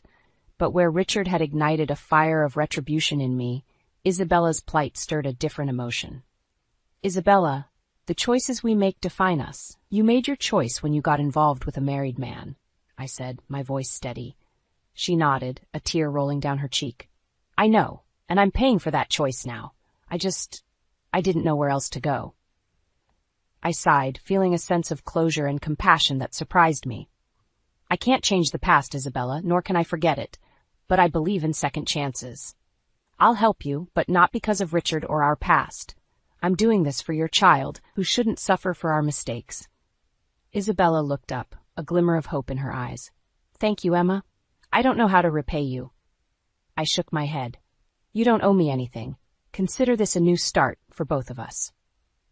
As she left, I closed the door and leaned against it, feeling a weight lift off my shoulders.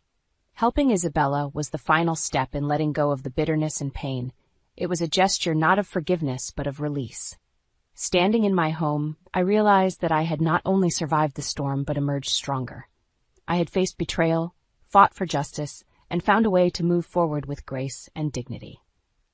I walked to the window, looking out at the night sky. The stars seemed to shine a little brighter, and I felt a sense of peace. The chapter of revenge had closed, and a new chapter of hope and resilience had begun. In that moment, I knew that no matter what the future held, I was ready for it. I had reclaimed my life, my home, and my identity. And with that knowledge, I stepped into the future, unburdened and free. The breeze whipped my hair across my face as the cherry blossoms rained down around us. I looked over at Nolan, taking in his chiseled jawline and kind eyes. He had one hand rested gently on the back of my wheelchair as he pushed me along the winding path in the park. "It's so beautiful here," I said. "Thank you for bringing me." "Of course, darling," Nolan replied, leaning down to plant a soft kiss on my forehead. "I'd do anything for you, you know that." I smiled up at him, my heart swelling. After the accident that left me paralyzed, Nolan had been my rock. He took care of my every need, catering to my wheelchair, helping me bathe, making sure I took my medications.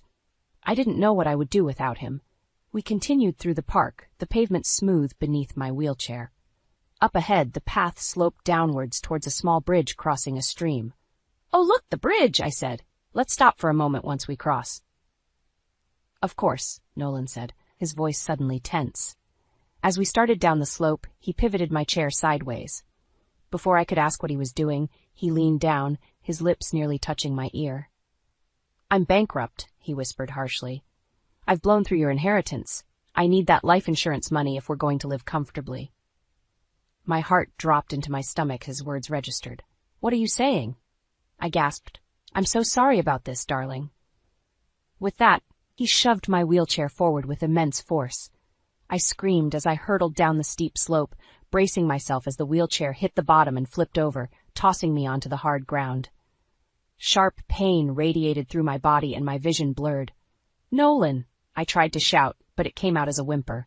I heard his footsteps crunching on the gravel as he approached. When he leaned over me, his face was a mask of anguish. "Oh my God, Alara!" he cried. "I'm so sorry. I lost control of your wheelchair. Here, let me get you back in." As he righted the wheelchair, disbelief flooded through me. He was pretending that this was an accident. He scooped me up and gently placed me back in the seat, his brows knitted together in feigned worry. I scanned the area wildly, but we were alone. "What have you done?" I choked out, barely able to get the words out past the pain in my ribs. "Shh," he soothed. "Try not to move. You might have broken something. I'm going to call an ambulance." As he pretended to dial his phone, I saw a flash of panic cross his face. His plan had gone horribly wrong. He knelt down next to me again, taking my hand in his. "Just hang on, baby. Help is coming. I promise I'll take care of you." The false affection in his voice made me want to vomit. Hot tears spilled down my cheeks as I realized the man I loved had tried to kill me. The steady beep of the heart monitor greeted me as I blinked open my eyes. I was in a hospital room, my body aching. Nolan sat in a chair next to the bed, his leg heavily bandaged. He looked up as I stirred, relief washing over his face. "Oh, thank God you're awake," he gushed, grasping my hand. "I was so worried." My pulse quickened as memories came flooding back. The wheelchair careening down the hill, Nolan's cold confession, his botched attempt to kill me. I yanked my hand away. "Don't touch me," I hissed. Nolan drew back, feigning confusion. "Alara, what's wrong?" "You pushed me down that hill. You wanted me dead for the insurance money," I accused. Nolan's mouth fell open. "What?" "No, it was an accident. I would never hurt you, Alara. I tried to stop the wheelchair, but it went out of control. I jumped down the slope after you, but my leg got caught between the wheelchair spokes as I tried to stop your fall. I'm so sorry I couldn't prevent you from getting hurt." I studied his face, searching for any hint of deception, but found only earnest concern. "The doctor said you have a concussion," Nolan continued. "You must have imagined what happened due to the head trauma." Doubt crept into my mind. Could I have imagined it? My memories from that day were hazy. And now Nolan was injured too. I glanced at his bandaged leg, guilt replacing the suspicion. I'm sorry," I stammered. "I must be confused." Nolan squeezed my hand reassuringly. "It's okay. I'm just glad you're all right." Over the next few days, as my injuries healed, Nolan doted on me relentlessly. He fluffed my pillows, fed me soup, and held my hand when the pain meds wore off. His unwavering devotion made me feel foolish for ever questioning his intentions. But as the weeks passed, small things seemed off. Nolan became obsessed with money, poring over our accounts and insurance policies. He insisted on extravagant home modifications to accommodate my wheelchair, urging me to pay for them with my inheritance. One night, as I wheeled into the bedroom, Nolan slammed his laptop shut quickly. "What are you looking at?" I asked. "Oh, nothing important," he said, avoiding eye contact. While he was in the shower, I opened the laptop and accessed the browser history. My heart sank as I saw searches for how to increase your spouse's life insurance and big payouts for accidental deaths. Nolan hadn't been searching for accident victims to help. He was researching how to profit from my hypothetical accidental death. Bile rose in my throat as I finally accepted the truth. The devoted caregiver routine was an act to keep me under his control. The man I loved was trying to murder me. Over the next few weeks, I settled into a new normal. The doctors said my paralysis was permanent, so Nolan dutifully catered to my needs. But his mask slipped more each day. He obsessed over my inheritance, insisting I use it to convert our home into a wheelchair paradise. Meanwhile, he splurged on golf clubs, TVs, and gadgets. One night at dinner, he brought it up again. "Alara, I really think we should overhaul the entryway and widen the door frames downstairs. We need to make this house accessible for you." I pushed my food around my plate, anxiety churning in my gut. "Those renovations will deplete the remainder of my inheritance. Can't we just make do?" Nolan frowned, a flash of anger in his eyes. "But don't you want to be comfortable and self-sufficient? This inheritance is meant to be used on you." I couldn't tell him the truth, that I was preserving those funds to escape someday. "Let's just discuss it later." I said weakly, hoping to placate him. After dinner, I went upstairs and discovered Nolan had installed a new safe in our closet. He never mentioned it, and it was already locked. What was he hiding? A few nights later, Nolan left his email open on my laptop, my eyes fixed on one message from an insurance company with the subject line, "Policy Upgrade Request." Hands trembling, I opened it. Nolan had asked to increase my life insurance and add an accidental death payout. When I confronted him, he insisted it was just to provide for me in case of tragedy. But I knew it was premeditation. The final straw came a week later when I overheard Nolan on the phone scheduling a lavish housekeeping service. We didn't need it, but he seemed hell-bent on draining my inheritance with frivolous spending. After he hung up, I wheeled into the kitchen and tossed my checkbook onto the counter. "I'll be handling my own finances going forward," I informed him coldly. Nolan's facade fully slipped, his face contorting in anger. "How dare you? That money is as much mine as it is yours." "It's my inheritance," I shot back, "and I'm done letting you blow it." Nolan advanced on me, his voice a low snarl. "You ungrateful bitch. After everything I've done for you." Adrenaline coursed through me. "The jig is up, Nolan.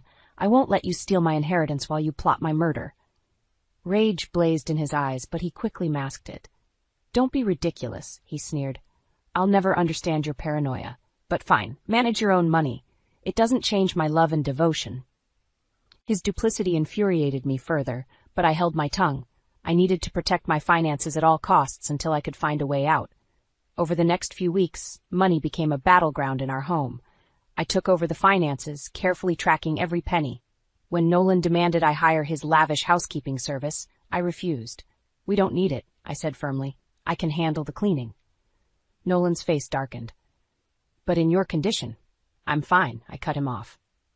"We're not wasting money." After that, our arguments escalated. Nolan increasingly spent money behind my back, on expensive takeout when I cooked simple meals, new electronics, anything he desired. One day, I came home to find he had purchased a $3,000 Tempur-Pedic mattress without consulting me. "Return it now," I demanded. "Why are you being so controlling?" he shot back. "I'm just trying to make our home nicer for you." "Bullshit," I spat. "You're bleeding our accounts dry, trying to spend my inheritance before I cut you off." Nolan's expression contorted in rage.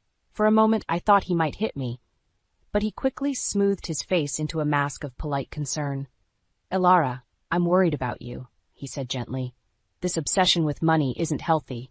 You know I just want what's best for you."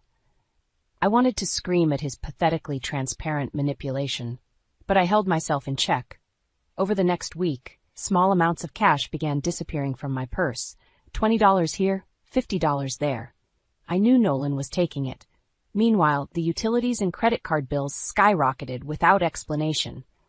One night I logged into our accounts and realized why. Nolan had increased the thermostat to 85 degrees, changed our cable package to premium channels, and added himself as an authorized user to my credit card. The next morning, I changed the thermostat back and called the cable company to downgrade our plan. When Nolan realized what I'd done, he cornered me in the kitchen. "How dare you make changes without consulting me?" he bellowed. I refused to cower. "I'm correcting your frivolous spending. You're bleeding me dry." Nolan slammed his fist on the counter. "That's my money, too. You don't get to control everything." "It's my inheritance," I shouted back. "I see exactly what you're doing, trying to drain that money, but I won't let you get away with it." Nolan stepped closer, looming over me. "You'll regret this," he hissed. "That money is the only reason I'm stuck playing your little wheelchair nursemaid." I recoiled at his words, my worst fears confirmed. Our relationship was nothing but a ruse designed to steal my inheritance. "Get away from me," I snarled. "We're done." I wheeled my chair backwards from him, my heart pounding with rage and adrenaline. The man I loved was gone. All that remained was a manipulating thief trying to drive me to bankruptcy or death. But I wouldn't back down or surrender my independence. Not to him, not to anyone. The battle lines were drawn. After our blow-up, I stopped speaking to Nolan altogether. The loving facade had slipped away, exposing his deceit. Now we coexisted in tense silence, speaking only when necessary. I continued scrutinizing our accounts, noticing strange inconsistencies. Gas, and grocery expenditures were double what they should have been. When I asked Nolan about it, he got evasive. "I've just been driving more for errands," he muttered, "and groceries are expensive lately." I knew he was lying and pocketing the extra cash, but I had no proof. Suspicions gnawed at me. Where was he driving? Was he seeing someone else? I decided to find out. I called a private investigator and explained my situation. 2 days later, I received a large envelope in the mail. Hands shaking, I opened it to find photos of Nolan embracing a woman in front of a nice suburban home, captioned with an address. Bile rose in my throat as I realized the truth. Nolan had a secret family. Fury coursed through me. All the manipulation and lies weren't just about money. He was living a double life. I wanted to confront him right away, but I waited. I needed more proof before initiating the inevitable divorce.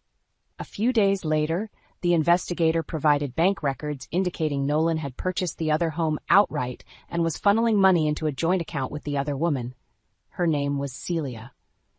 Armed with evidence, I decided to confront Nolan at the hospital where he volunteered, a smokescreen for his deceit. As I wheeled into the hospital lobby, I spotted Nolan at the front desk flirting with a nurse. Before he saw me, I called out loudly, "Hey, Nolan, how's Celia doing?" Nolan's head whipped around, his face draining of color when he saw me. He quickly masked his shock with feigned confusion. "Who?" he stammered. I threw the envelope of evidence onto the desk. Photos and bank records spilled out. "Save it!" I spat. "I know about your little wifey across town. Did you really think you could get away with it?" Nolan glared at me coldly. "You don't know what you're talking about. This is absurd." I shook my head in disgust. "The jig is up, Nolan. I'm filing for divorce. Have fun splitting your assets between 2 households." I wheeled my chair away, Nolan calling after me desperately. But I didn't stop. The time for mercy was over. Over the next few days, I met with lawyers to initiate divorce proceedings, documenting Nolan's infidelity and financial deceit. I wanted to ruin him. Soon after, I sat Nolan down at home. "Here are your options," I told him icily. "Agree to a divorce with 0 spousal support, letting me keep 100% of my inheritance, or I'll make sure every one of your friends and family knows exactly what a cheating, swindling scumbag you are." Nolan pleaded with me, but I refused to back down. The man I loved was gone. In his place was a manipulative stranger who needed to pay. After I presented the evidence, Nolan had no choice but to agree to my terms. The divorce was swift and brutal, leaving him financially devastated. I walked away free, my inheritance intact, ready to begin a new chapter away from my lying, cheating ex-husband. What awaited me was unclear, but it had to be better than the nightmare I'd endured. In the months after the divorce, I focused on recovery and adapting to my new normal. My lawyer ensured I received a generous alimony, allowing me to afford live-in care. Though my paralysis persisted, my new doctor encouraged me to stay positive. "Your condition is still evolving," he assured me. "With rehabilitation, you may regain functionality." His optimism lifted my spirits. For the first time since the accident, I had hope. During one appointment, Dr. Fields reviewed my records closely, his brow furrowing. "Let's do some fresh scans," he said. The next day, I received an urgent call from Dr. Fields. "You need to come in immediately," he said gravely. "There are developments." My pulse quickened anxiously as I wheeled into his office. His expression was grim. "What is it?" I asked shakily. "The scans show your spinal cord damage is treatable," he said. "Your previous physician failed to detect this. With surgery, you could walk again." I reeled in shock. "What? But my ex-husband said my paralysis was permanent. Are you saying it's reversible?" Dr. Fields nodded. "Given proper treatment, your prognosis is very good. I believe your previous doctor misinterpreted the scans. Your ex likely concealed this from you." The revelation hit me like a freight train. Nolan had lied to keep me in a wheelchair, dependent on him. Fury boiled up inside me. "That bastard!" I exploded. "He made me believe I'd never walk again. He wanted me helpless so he could control me and access my money." "I'm very sorry," Dr. Fields said sympathetically. "Unfortunately, traumatic spinal cord injuries are often misdiagnosed, but the good news is we can correct this. I'd like to schedule surgery right away." Overwhelmed with emotion, I broke down in tears. For months, I believed I'd spend my life in a wheelchair at the mercy of my lying, cheating ex-husband. But now a chance at freedom stood before me. The night before surgery, I met Nolan at a cafe at his desperate request. He begged me to take him back, claiming he'd changed. "Did you know my paralysis was reversible?" I demanded. "Did you keep it from me?" Nolan's silence was damning. Seething with rage, I slapped him hard across the face. "You soulless monster! You made me believe I was trapped when I could have walked away from you. Well, tomorrow I'm getting surgery so I can dance on your grave someday. I pray I never see you again." I left Nolan crying at the table, his pathetic apologies echoing behind me. The time for mercy and forgiveness had passed. Tomorrow, a new beginning awaited me. The surgery was a success. In the difficult weeks of recovery and rehabilitation that followed, spite fueled me. I imagined trampling over Nolan's broken body as I reclaimed my strength, vowing he'd never rob me of independence again. On the day I took my first solo steps, tears of joy and relief streamed down my face. I was free at last, ready to walk into a new life on my own terms. Nolan had failed. My backbone remained unbroken. In the weeks after my surgery, I wasted no time seeking final vengeance against Nolan. Legally, financially, I wanted to ruin him completely. I met with my lawyer, providing documentation of Nolan's lies about my medical prognosis. We incorporated it into the divorce proceedings to show premeditation and abuse. Nolan wouldn't just lose money in the split, his reputation would be destroyed. "You have ample grounds for additional damages," my lawyer said. "We can sequester his assets and income sources. He won't have a cent left when we're through with him." "Good," I replied coldly. "Take everything." I realized Nolan's bank fraud likely extended beyond just me. I contacted his employer and provided evidence that he had embezzled from client accounts. They immediately opened an investigation, alerting the authorities. Nolan desperately tried to convince me not to expose him further. He even had the audacity to suggest reconciliation. "Alara, haven't you punished me enough?" he pleaded on the phone. "I know I made mistakes, but we can still repair this. I'll spend the rest of my life making it up to you." "The only mistake I made was ever trusting you," I spat back. "You tried to steal my inheritance and leave me helpless. There's no coming back from that." I hung up, feeling re-energized in my mission to obliterate him.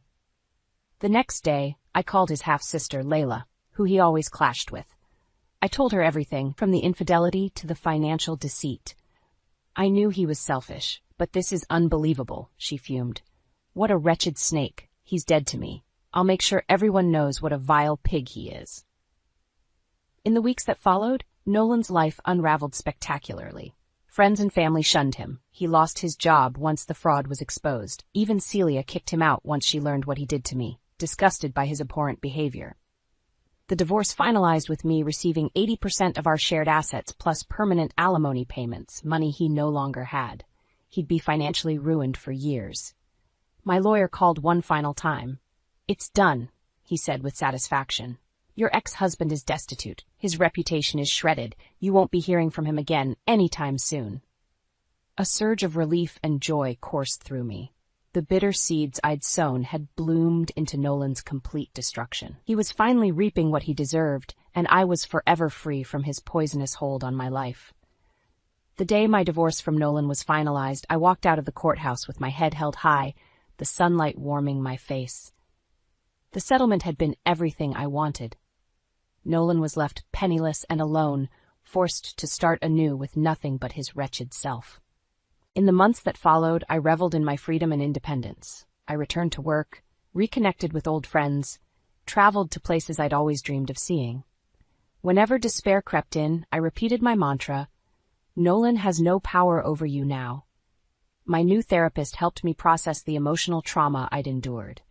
"It's important you don't dwell on anger," she counseled gently. "Focus your energy on healing so you can fully embrace this new chapter of your life."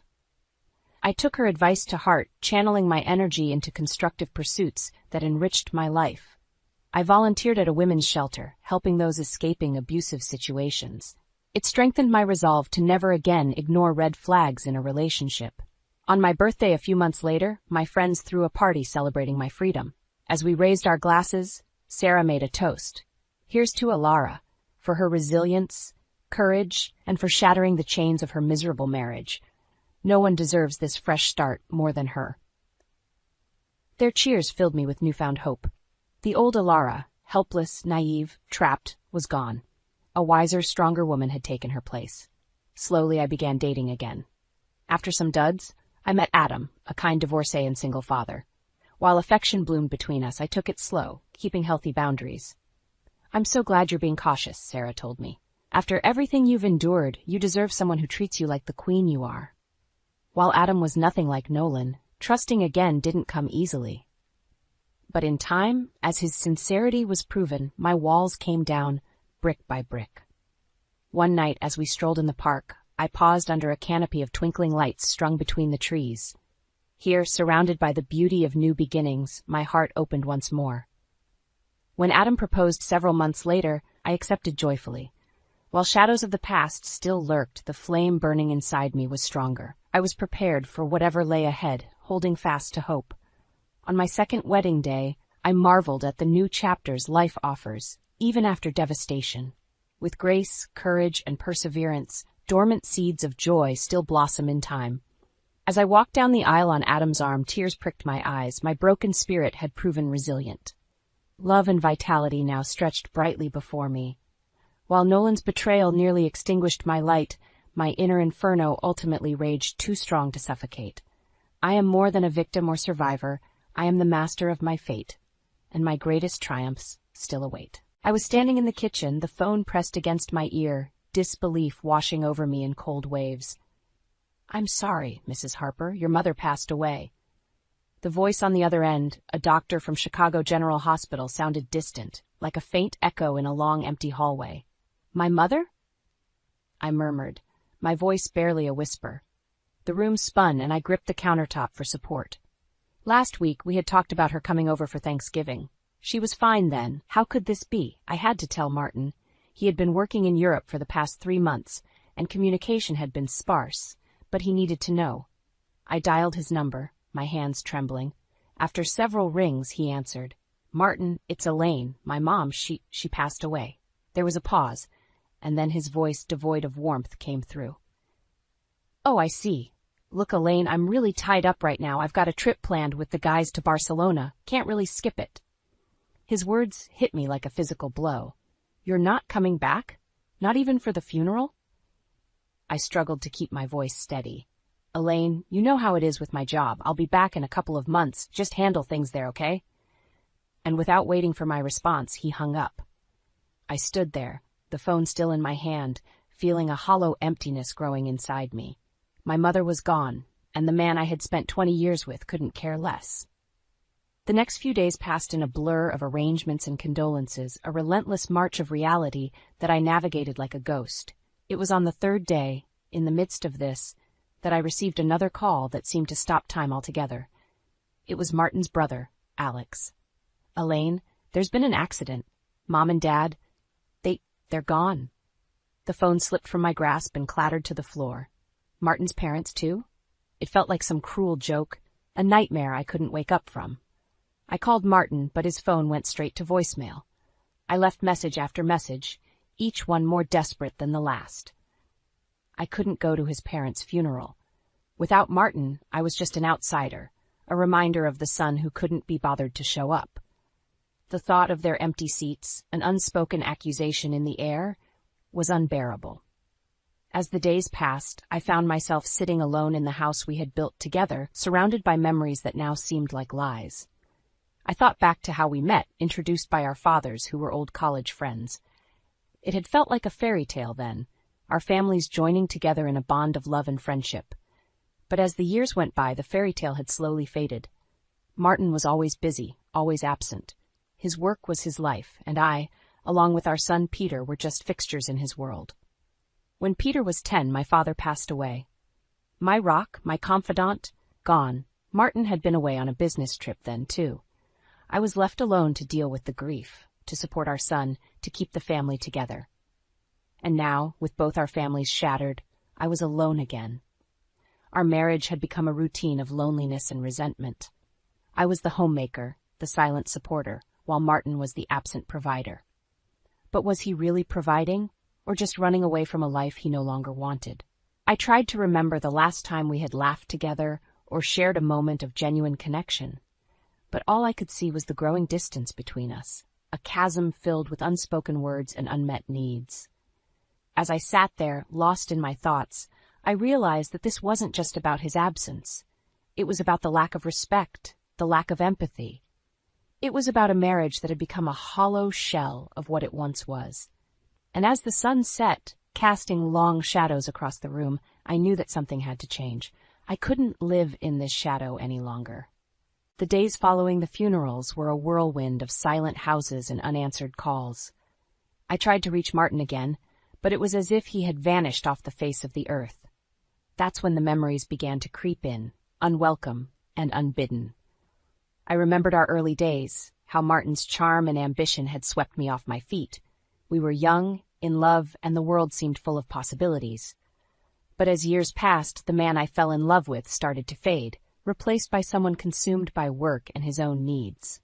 I was pulled from my reverie by a knock on the door. Standing there was Alex, Martin's younger brother. His eyes were red-rimmed, his usual cheerful demeanor nowhere in sight. "Elaine, I can't believe he didn't show up. Not even a call," he said, his voice heavy with grief and disbelief. "I know, Alex. I've been trying to reach him, but..." Nothing. Alex shook his head, his anger palpable. "You know, Elaine, there's something deeply wrong with him. Mom and Dad deserved better. You deserve better." His words struck a chord in me. Deserve better. The thought had crossed my mind, but hearing it from someone else made it real. It wasn't just me feeling this way. "Elaine, if you need anything, just let me know, okay?" Alex offered before he left, a hint of worry in his eyes. That night, as I lay in bed, the house eerily quiet, I realized how much of my life I had dedicated to a man who saw me as nothing more than a convenience. The love, the support, the sacrifices, it was as if they meant nothing to him. A mixture of anger and resolve began to build within me. I wasn't going to be the silent, suffering wife anymore. I needed to find out what Martin was up to, what was so important that he couldn't even show up for his own parents' funeral. The next morning, I made a decision that would change everything. I hired a private investigator. It was a drastic step, but I needed to know the truth. The PI was a middle-aged woman named Sarah, who had a no-nonsense air about her. "We'll find out what he's up to," Sarah assured me. "It won't take long." True to her word, within a week, Sarah came back with information that shattered any illusions I had left about Martin. Photos and reports of him with another woman in Barcelona, looking carefree and in love. As I looked at the photos, a cold, hard knot formed in my stomach. This wasn't just a business trip.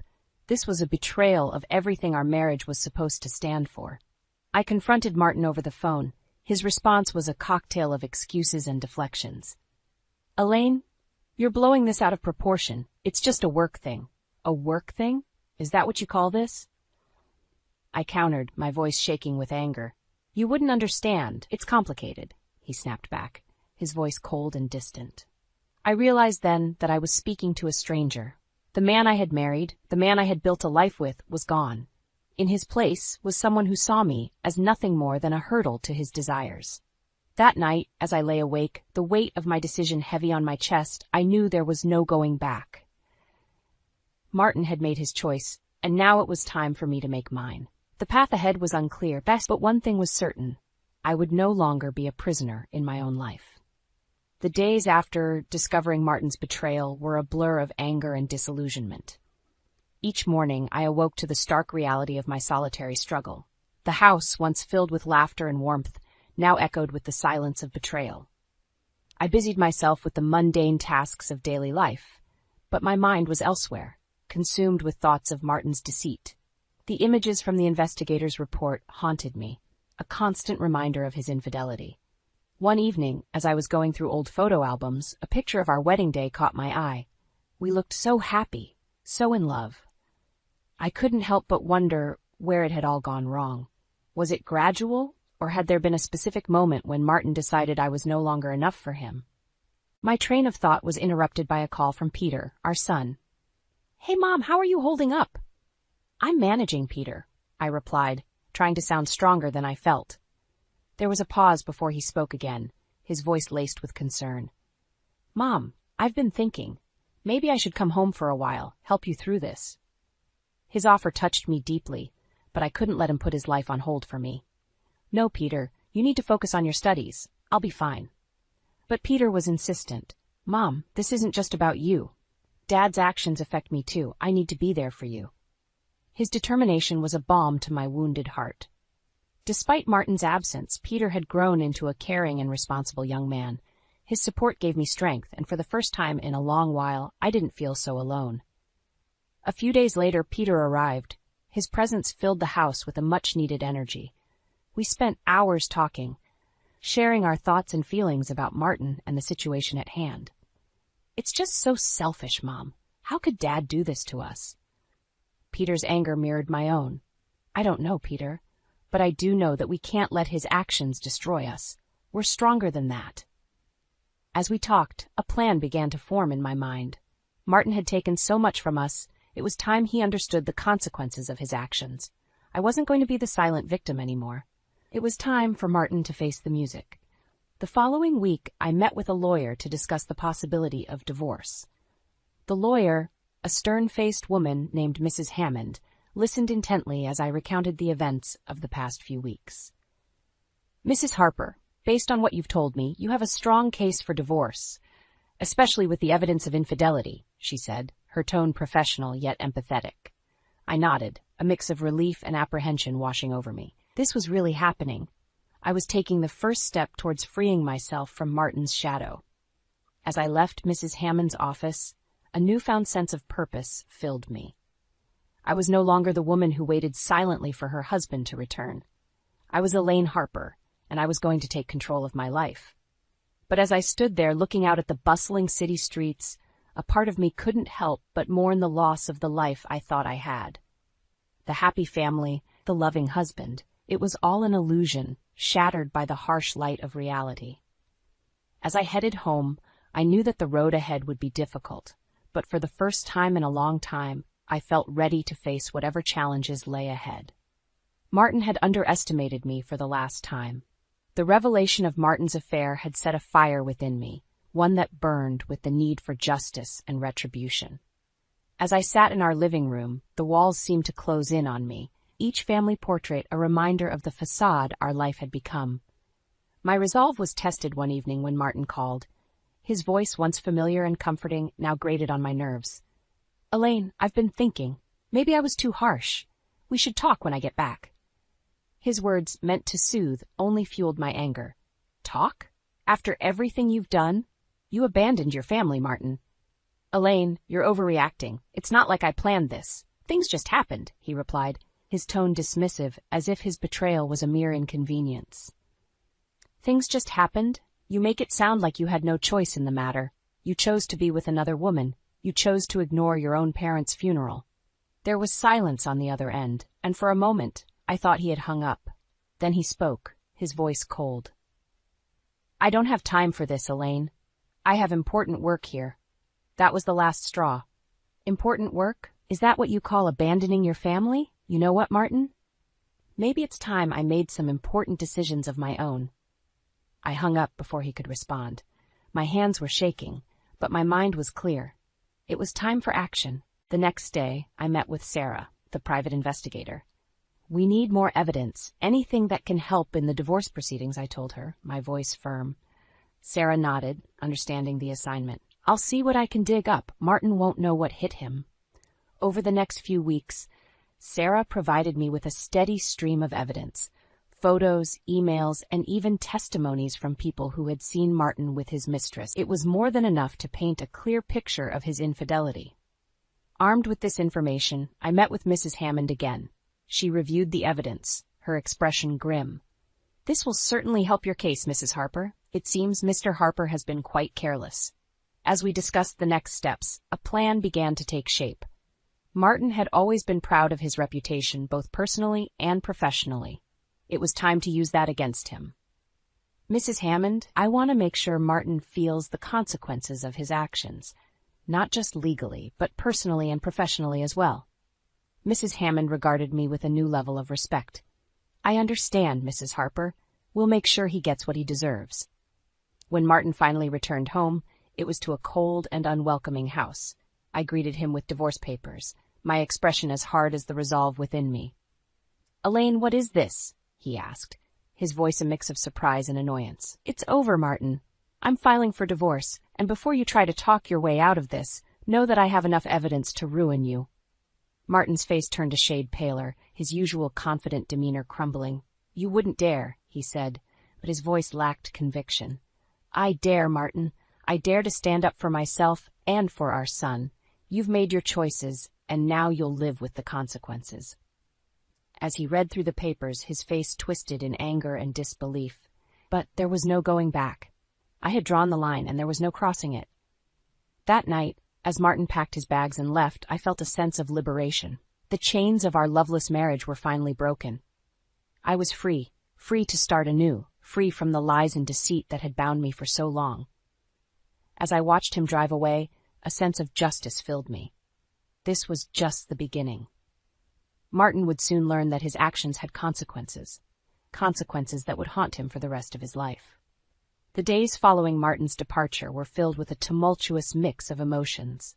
Anger, relief, and a sense of vindication swirled within me.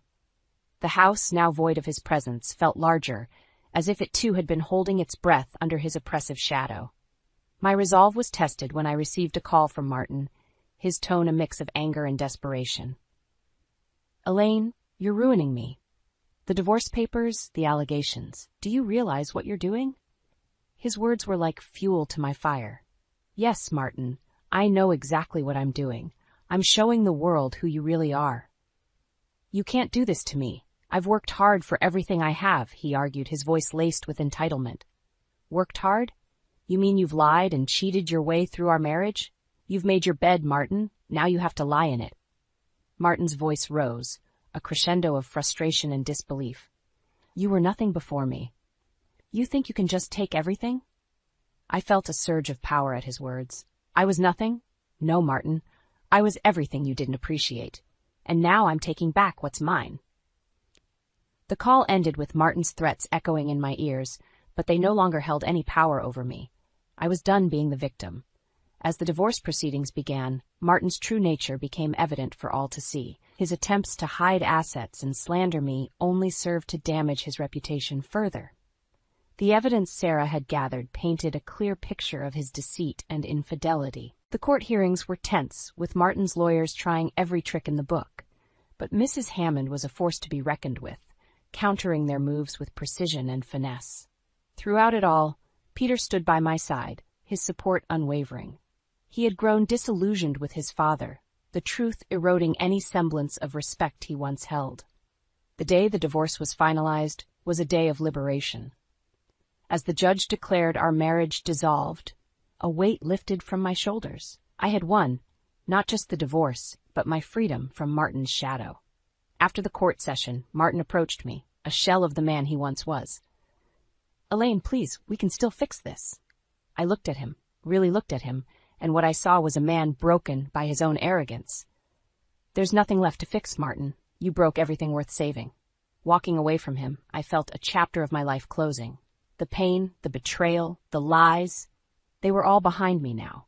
Ahead lay a path of my own making, free from the deceit that had clouded my life for so long. As I stepped out of the courthouse, the sun broke through the clouds, bathing the world in a warm golden light. It felt like a sign, a promise of new beginnings and brighter days ahead. I turned to Peter, a smile spreading across my face. "Let's go home, son. We have a new life to start." And with that, we walked away, leaving Martin and the past where they belonged, behind us. With the divorce finalized, I was determined to reveal the extent of Martin's disgrace to those who had been blinded by his facade. I knew that true justice wouldn't come from the courts alone. It had to come from exposing him to the world. I started by reaching out to our mutual friends, people who had known us as a couple for years. The initial reactions were mixed, with some refusing to believe the truth, but I had evidence, undeniable proof of his infidelity and deceit. Slowly but surely, the tide began to turn. One evening, I invited a few friends over, people who had doubted me initially. As they sat in my living room, I showed them the messages and pictures Sarah had gathered. Shock and disbelief filled the room as they saw Martin's true colors laid bare. One friend, Lisa, shook her head in disbelief. "I can't believe I defended him all this time. He's a monster." Tears welled up in my eyes as I nodded. He fooled us all, but now you know. Lisa was the first to take action. She contacted others in our social circle, sharing the evidence and urging them to reconsider their alliances. Soon, the once seemingly impenetrable wall of support around Martin began to crumble. One by one, our friends distanced themselves from him, appalled by his actions. The same people who had once admired him now saw him for what he was, a selfish, deceitful man who had no regard for anyone but himself. As Martin's social standing crumbled, he became increasingly isolated. His attempts to salvage his reputation only made things worse, as he lashed out at those who had abandoned him. His once strong network of contacts began to disappear, leaving him with no one to turn to. I watched with a sense of grim satisfaction as the man who had caused me so much pain faced the consequences of his actions. It wasn't enough for him to lose his friends. I wanted him to lose everything. One day, I received a call from Martin's former boss, Mr. Reynolds. He had heard about the divorce and the scandal surrounding Martin. Elaine, I had no idea. I can't believe he would do such things. I sighed, my voice heavy with exhaustion. It's been a long time coming, Mr. Reynolds. Martin's true nature finally caught up with him. Mr. Reynolds paused, then spoke with a hint of regret. I'm sorry to hear about all of this, but I wanted to let you know that Martin's behavior at the company has also come to light. We've decided to terminate his employment. I felt a rush of vindication. Thank you, Mr. Reynolds. It's about time he faced the consequences. As the news of Martin's termination spread, his world crumbled further. He had lost his job, his friends, and his reputation. It was a fall from grace that he couldn't recover from. But I wasn't done yet. I had one final move to make, one that would ensure Martin paid for his actions in the most significant way possible. With Martin's world in shambles, it was time for the final blow, the ultimate revenge that would ensure he paid for his sins. I had discovered a hidden secret during the divorce proceedings, one that would bring him to his knees. Late one evening, as I sat in my quiet home, I made the call I had been dreading but also eagerly anticipating. The voice on the other end was familiar, cold, and detached. Martin, we need to talk. There was a long pause before he replied, his voice wary. What do you want, Elaine? I want justice, Martin. I want you to pay for everything you've done. My words were deliberate, each one carrying the weight of my anger and determination. Martin chuckled, a mocking sound that sent shivers down my spine. You think you can do anything to me now? I've lost it all, Elaine. What more could you possibly take from me? I took a deep breath, steadying myself. I know about your hidden accounts, Martin, the offshore ones you thought were safe. I have the evidence, and I'm not afraid to expose you. Silence hung in the air, thick and suffocating. I could hear the panic in his voice when he finally responded. How did you? That's not important right now, I interrupted. What matters is that I have the power to ruin you completely. The authorities will be very interested in those accounts, Martin. His voice trembled as he spoke, desperation creeping in. What do you want, Elaine? Money? Is that what this is about? I couldn't help but laugh.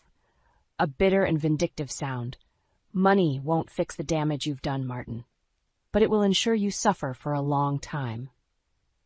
I outlined my terms, a substantial portion of his hidden wealth to be transferred to me as compensation for the years of pain and betrayal. Martin had no choice but to agree, his voice defeated. As I hung up the phone, I felt a rush of satisfaction. Martin had lost everything, his job, his reputation, and now his secret wealth. He was a broken man, a shadow of his former self. But I had won. I had taken back control of my life, exposed him for the monster he was, and ensured that he would pay for his actions. It was a sweet victory, one that had been a long time coming. In the end, it wasn't just about revenge. It was about reclaiming my own dignity and self-worth. I had emerged from the darkness stronger and more resilient than ever. As I sat alone in my quiet home, I couldn't help but smile. The nightmare was finally over, and I was free to live my life on my terms. Martin's downfall was a satisfying end to a chapter of my life that I was more than ready to leave behind. The crumpled eviction notice slipped from my fingers, fluttering softly to the polished wood floors. I stared at the offensive piece of paper, bile rising in my throat as I absorbed the callous words. Your continued occupation of the premises is no longer welcomed. Vacate within 30 days or legal action will be pursued. No name, no explanation, just a cold command typed out on my mother-in-law's letterhead. After 12 years of living in this house, I was being kicked to the curb like yesterday's trash. I shook my head sharply, as if trying to wake myself from this nightmare. But the stark black words on the page remained unchanged. Marlene did this. It had to be her. Ever since I married her precious son Theo 5 years ago, she had made her disdain for me abundantly clear. In her esteemed opinion, I was too common, too plain, and too barren to be a fitting wife. My fingers curled into fists as hot anger flooded my chest. This went beyond petty grievances with the overbearing matriarch. No, Theo had to be complicit in this scheme to cast me out of my own home. The man I loved and trusted had betrayed me in the worst possible way. Bile continued to rise in my throat as my mind raced over the past few months. The growing distance between Theo and I, the lengthening work hours, the mysterious phone calls he would abruptly end whenever I entered the room. Like puzzle pieces clicking into place, it all started to make horrible sense. I sank down onto the cold marble floors, the eviction notice still glaring relentlessly from where it had landed. Hugo, my tabby cat, nudged his head against my elbow, disturbed by the dark storm clouds gathering around me. I stroked his back reflexively, drawing comfort from his warm, rumbling purr. At least I still had Hugo on my side. That was more than I could say for my traitorous husband and his insidious mother. As I sat there, the 12 years I had spent in this house washed over me like a tide. Theo presenting me with the key the day after our honeymoon, beaming with pride to make me mistress of this magnificent estate. Long summer days lounging by the pool with my friends, glasses of crisp rosé in hand. Curled up with Theo by the crackling fire on winter nights, safe in the circle of his strong arms, I swallowed hard past the lump in my throat. Were all those memories just pretty illusions? Had my marriage to Theo been nothing but an elaborate sham this entire time? The painted walls around me now seemed like a gilded cage, trapping me inside a role I no longer played. Mistress of the manor, lady of the house. Those titles had been ripped away, replaced now with unwelcome occupant. Everything I had known, this house, my marriage, my hopes of starting a family one day, had been built on quicksand. And now I was sinking into an abyss of anger, betrayal, and bone-deep hurt. I rose on wobbly legs, shaking off Hugo's concerned nudges. Padding quietly through the empty halls, I entered my bedroom with trepidation. Theo's smells still lingered. His musky cologne, the peppermint hair gel he used religiously each morning. But for the first time, those familiar scents made my stomach curdle with resentment instead of affection. I sank down on the massive 4-poster bed, its plush duvet suddenly feeling frivolous and wasteful. I should have known a marriage crafted from convenience instead of passion could never withstand the tests of time. Theo had needed a polite, presentable wife to silence his mother's complaints. I had needed financial security after my first failed marriage left me penniless. On paper, we made perfect sense. But the contracts of marriage run deeper than what's on paper. They require trust, communication, compromise, all things painfully absent from my relationship with Theo. I rose and began yanking open dresser drawers, no longer caring about the racket I was making. Let them hear what damage their callous actions had wrought. I recklessly swept aside neat stacks of ironed clothing, not even folding them properly in my haste. My hands closed around the fake bottom I had installed in his drawer years ago. Popping it open, I retrieved the flash drive concealed beneath, clutching it tightly. If Theo thought he could discard me so easily, he was sorely mistaken. I was taking this insurance policy with me. I woke with a start, momentarily confused by my unfamiliar surroundings. Rather than the king-size sleigh bed I'd shared with Theo, I was curled up on the lumpy sofa bed in my tiny rental apartment. The previous day came crashing back, the confrontation with Theo over my eviction, my furious packing, his half-hearted excuses about financial difficulties.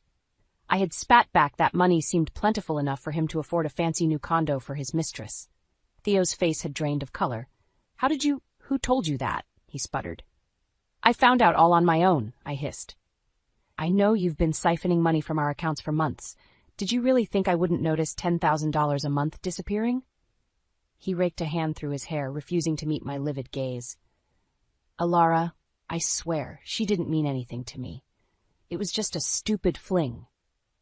Save it, I snapped, clenching my fist so I wouldn't succumb to my urge to slap him.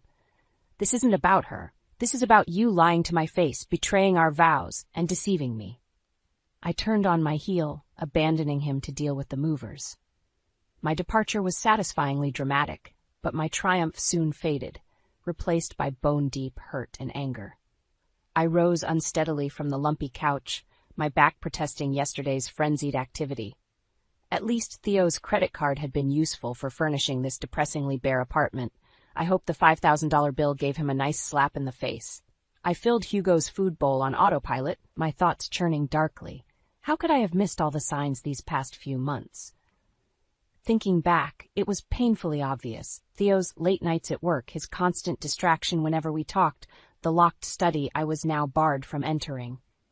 An icy sensation trickled down my spine. The locked study. In my hurried packing yesterday, I'd forgotten to retrieve my laptop stashed in there.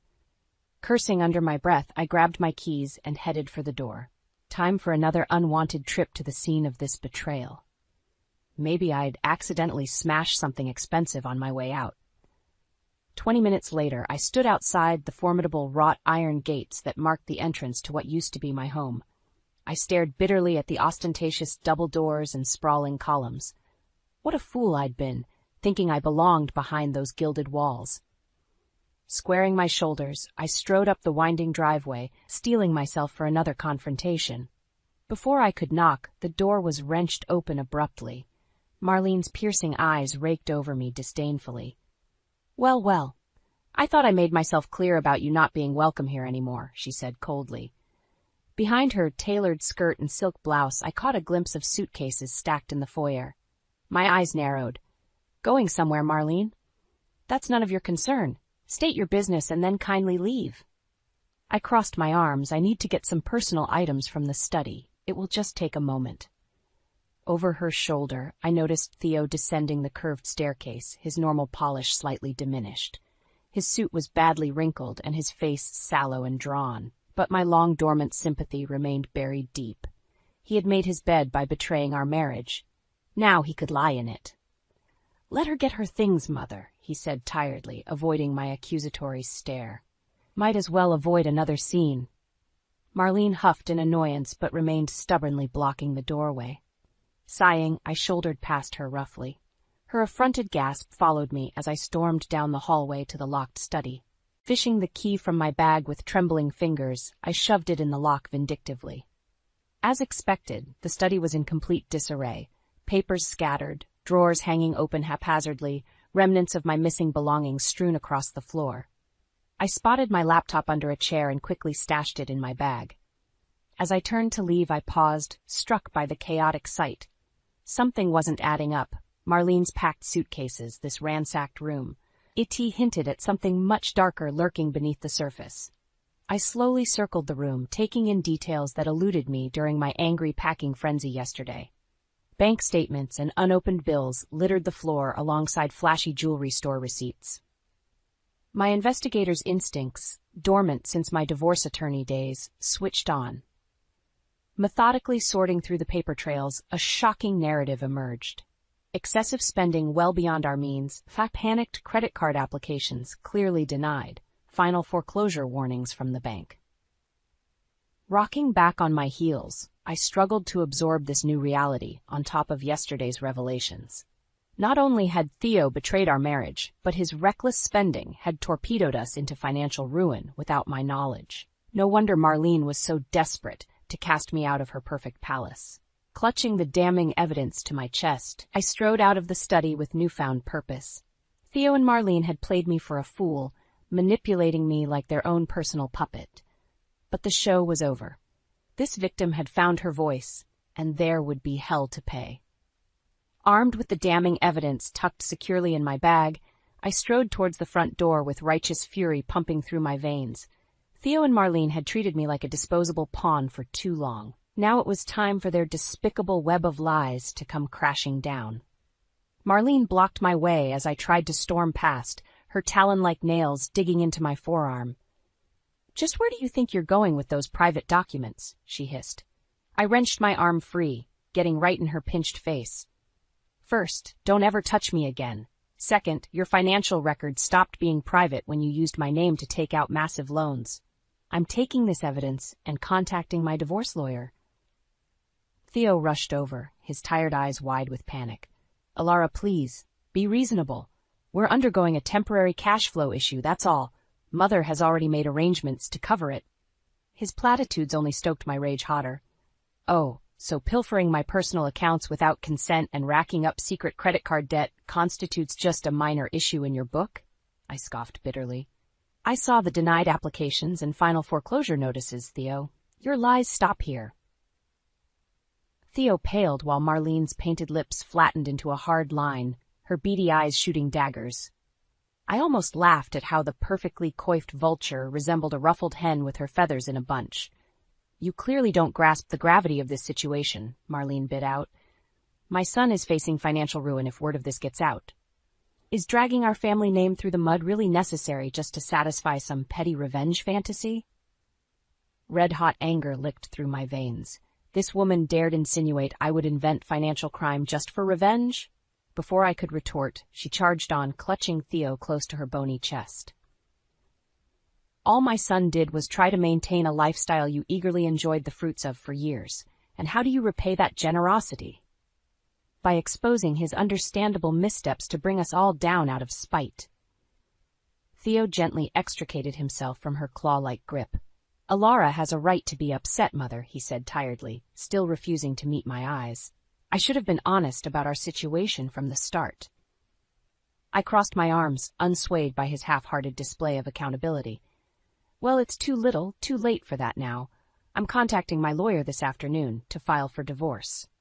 And I won't hesitate to disclose evidence of fraud. Marlene's bony hand flew to her throat dramatically, while Theo slumped against the wall. For all their pretenses of power and control, one whiff of consequences had them quaking in their expensive Italian leather shoes. Pathetic. I stepped forward until only inches separated me from Marlene's wild eyes. Here are your options. You can contest the divorce and force this evidence into public record, destroying what remains of your family name and fortune. Or you can sign the papers, providing me a reasonable settlement, and pray I show mercy by staying silent. I strode away, heels clicking crisply on the polished floors. At the front door I paused without turning around. You have 24 hours to decide. Choose wisely. The heavy oak door slammed behind me with an air of finality. I slid behind the wheel of my car, hands shaking as I cranked the engine. Now that my adrenaline was fading, the gravity of what just happened sank in. I had confronted my deceitful husband and manipulative mother-in-law head-on. And instead of playing the victim as they expected, I had seized control and dictated the terms going forward. No more cowering or shrinking myself to fit their twisted expectations. The doormat they had trampled on so gleefully was finally demanding respect. As I pulled through the imposing gates onto the quiet suburban street, I caught a glimpse of Hugo's plushy face peeking through the back windshield. My breath hitched in my throat. In the chaos of that toxic household, I had nearly forgotten about my sweet Tabby. An unfamiliar sensation pricked behind my eyelids. I swiped at them fiercely as I accelerated down the tree-lined road. How could I have left my loyal companion, my sole source of comfort during many lonely nights, alone with those monsters? What kind of guardian abandons her defenseless kitty like that? My hands clenched the wheel tightly. Enough second-guessing myself. There would be plenty of time for regret later. Right now, I needed to focus and stick to the plan. I would wrap up my affairs quickly and efficiently before setting us both free from this toxic situation. Soon, sweet Hugo and I would be far away, starting fresh in a place where no one knew our names. Just a woman and her cat against the world. Terrifying, yes. But anything seemed better than staying trapped in this twisted web of betrayal and lies. 2 weeks had passed since I stormed out of Theo and Marlene's den of lies. In that time, I had booked us 2 one-way tickets far away from this town and its superficial social scene. Somewhere I could remake myself without judgmental eyes tracking my every move. The divorce was progressing rapidly now that Theo had acquiesced to my demands, perhaps hoping I would show mercy if he played nicely. but I harbored no misguided sympathy for the man who had deceived and used me for years. His pleas for another chance now rang hollow when I reflected on all the nights I had cried myself to sleep, wondering what I did wrong, why I couldn't get pregnant, no matter how hard we tried. At least I found grim satisfaction in witnessing his empire of lies crumble. Without my financial contributions and social connections, Theo's business deals rapidly dried up. Under scrutiny from investors about some accounting discrepancies, his scheming mother was booted from the board of directors, losing her seat of domineering power. She had always prioritized profits over ethics. Now, with their dirty laundry aired like musty old sheets, the Jennings name attracted only wary side eyes and hushed gossip instead of envy. Good riddance. Let the vultures circle and the wolves descend. They made this bed. Now they could lie in the ruins that remained. The day before my departure, I found myself reluctantly driving past the cul-de-sac that once led to such a grand house of lies. Grim satisfaction flooded me at the sight of the imposing wrought-iron gates now obstructed with somber eviction signs rather than luxurious gardens. But peering closer, I spotted an elderly woman lingering alone with her suitcase on the sidewalk, wildly dialing some number. As she turned, recognition slammed me in the gut. Marlene's once commanding presence had diminished into a frail, defeated shell of her former self. Her arrogance had crumpled alongside the financial empire she was so proud of. An uncomfortable twinge stirred in my chest before I quashed it down. I owed that woman nothing, least of all my pity or sympathy. Her own ruthless ambition had led her here. I intend to drive on, leaving Marlene surrounded by the ruins of everything her vile plots had built. But Hugo meowed loudly, gazing back with imploring eyes. Cursing myself for a soft-hearted fool, I pulled to the curb and lowered the passenger window. "Do you need some help?" I asked baldly, still unwilling to show warmth despite her circumstances. Marlene started at my voice before gathering herself hurriedly. "We had to vacate the premises so the bank could take inventory for auction," she said stiffly. I sighed. Even now, unable to ask for help outright. "Do you need a ride somewhere?" Her fingers fidgeted with her ostentatious wedding ring, the impressive diamonds now looking gaudy and excessive. "I was meant to stay with my cousin Gerald for the time being, but it appears his hospitality has expired." My mouth flattened into a thin line. Even her own family was fed up dealing with the fallout from her machinations. And Theo clearly wasn't around to handle his discarded mess of a mother. Another impatient meow decided me. "Put your bag in the back next to Hugo. You can stay with me until you figure something else out." Surprise flickered across her tight features. "That is quite an unexpected gesture after, well, everything." I shrugged, unwilling to rehash the past. "I'm leaving town tomorrow anyway. Consider us temporary roommates." I left the implied time frame of 24 hours or less hanging between us. The drive to my tiny rental passed in silence until we pulled into the faded lot. Marlene took in the cracked paint and missing shingles with thinly veiled distaste.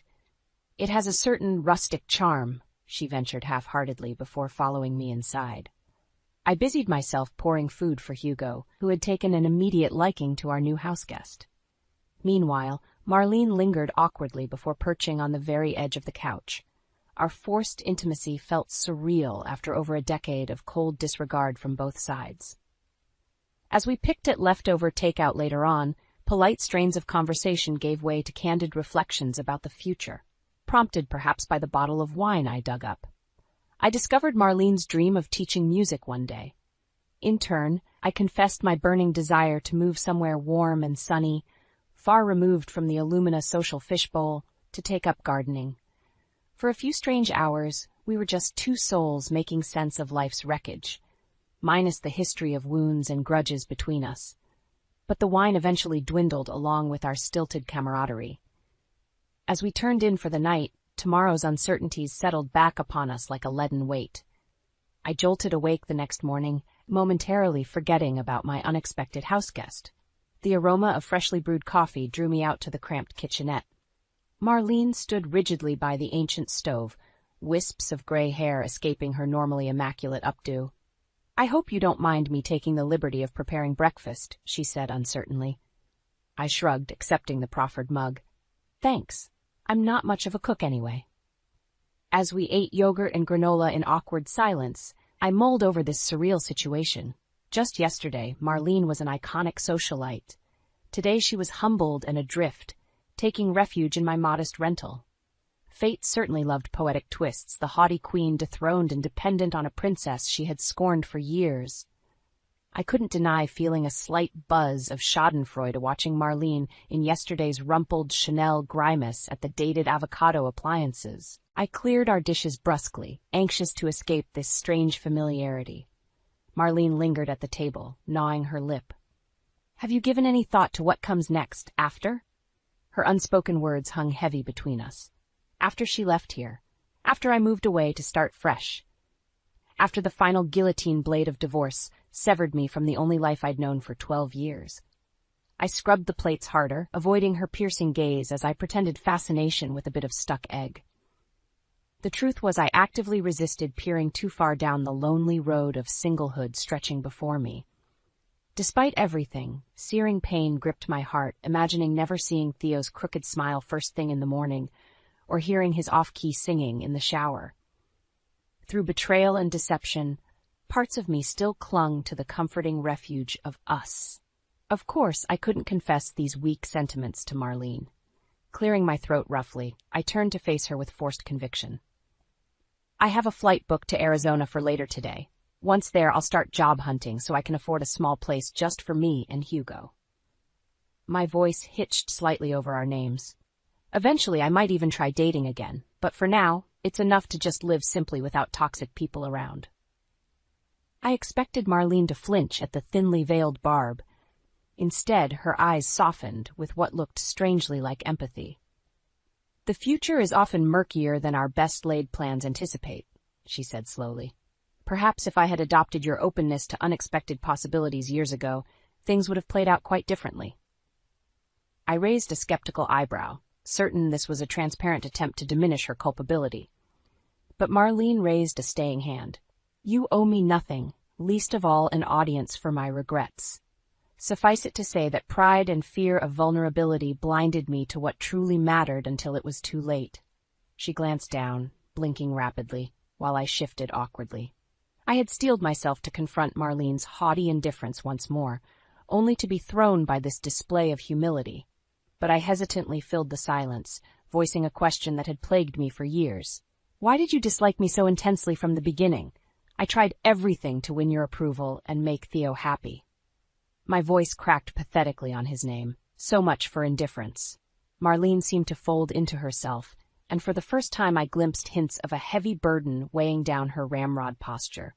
"You represented warmth, spontaneity, sincerity, everything I lost touch with long ago in my quest for the perfect family image." She gazed out the dingy window. "Rather than inspire me to reconnect with life's joys, your vibrancy only magnified my own isolation, so I sought to diminish what I envied." Her poignant confession landed between us with the weight of a thrown gauntlet, unexpected but impossible to ignore. I sank slowly onto a creaking chair, shoulders slumping, too exhausted to even summon anger over so many wasted years chained to her warped insecurities and judgments. Perhaps sensing my fatigue, Marlene lightly touched my shoulder. "The past can't be altered, but the future awaits whatever we choose to carry forward or leave behind." With that enigmatic remark, she quietly retreated to the bathroom, granting me space to process this overdue revelation. Through the dingy window, I glimpsed my car stuffed with 2 lives haphazardly thrown together, aiming only for distance from the ruins of experience. Gathering courage, I whispered a promise, one life I could still get right. I zipped my bulging suitcase with finality, scanning the cramped room for any last-minute items. Today was an ending, the closing of a chapter filled with betrayal, heartbreak, and finally empowerment. Soon Marlene and I would part ways at the airport to embark on uncertain futures that no longer involved the toxic Jennifer men. Marlene perched elegantly on the sagging sofa, though her normal, perfectly pressed attire was rumpled after a night on the lumpy pullout. I hesitated, feeling I should say something, but uncertain where we stood after last night's emotional conversation. Before the awkward silence could stretch too long, my cell phone lit up with Theo's handsome face. Still conflicted over seeing his smile every day in my photos, I silenced the call. I owed him nothing more, especially on my last day in this godforsaken town. "Let me guess, another pathetic plea for reconciliation?" Marlene asked dryly. When I nodded tersely, her mouth flattened into a hard line. Clearly the consequences of his abhorrent behavior haven't fully penetrated that thick skull yet, if he believes sweet words can erase the past. I bristled slightly at her criticism. Theo cheating didn't negate over a decade together when I still sometimes slipped and thought of him as my partner rather than soon-to-be ex. Sensing my hesitation, Marlene leaned forward, eyes flashing. "Elara, listen to me. Men like Theodore never change. They simply find new victims once the current one finally resists being used and lied to. You deserve so much better, and I won't have you throwing away this fresh start because of some misplaced longing for a man incapable of valuing your beautiful spirit." Her passion threw me. Marlene despised vulnerability, preferring to manipulate scenarios from behind the scenes. This fierce display revealed glimpses of the motherly protector she kept buried beneath ambition and stone-faced control. Seeing warmth emanating from someone I had long dismissed as an icy villain both rattled and touched me. Rather than grapple with complex feelings, I straightened briskly and reached for my suitcase. "We should get going. I still need to drop you at the airport." The drive passed swiftly as we purposefully avoided tender topics or future plans. But pulling up to the terminal's bustling curb, melancholy still permeated the cramped space. Our paths were unlikely to ever cross again after today. Nostalgia flickered briefly for the friends we could have been under different circumstances before I quashed it down. No point getting mired in fruitless what-ifs. I climbed out and retrieved her small bag from the back seat. Facing each other squarely for likely the last time, echoes of the past hovered ghostly between us. Years of rivalry and resentment now faded into exhaustion and regret in the light of present upheaval. Surprising us both, I stepped forward and briefly hugged Marlene's fragile frame, feeling sharp shoulder blades under my palms. She squeezed back tightly for a breath before drawing up sternly, lips quivering slightly. With a mute nod that conveyed volumes, she walked briskly through the sliding doors without a backward glance. Watching her departure, I exhaled slowly, unexpectedly feeling lighter and oddly at peace. The bitter old vulture had faced her long overdue reckoning, but the broken woman moving cautiously into an uncertain future now seemed unshackled from former bonds of perfectionism. I lingered a few moments more in the idling car, staring sightlessly across the bustling lanes of traffic. Then Hugo meowed insistently from his carrier, jolting me from troubled thoughts. Our new life awaited far from this place of ghosts and shadows. After dropping Hugo at the special pet boarding area with strict personalized care instructions, I headed toward the crowded security queues. But barely 20 steps later, familiar polished loafers appeared in my peripheral vision.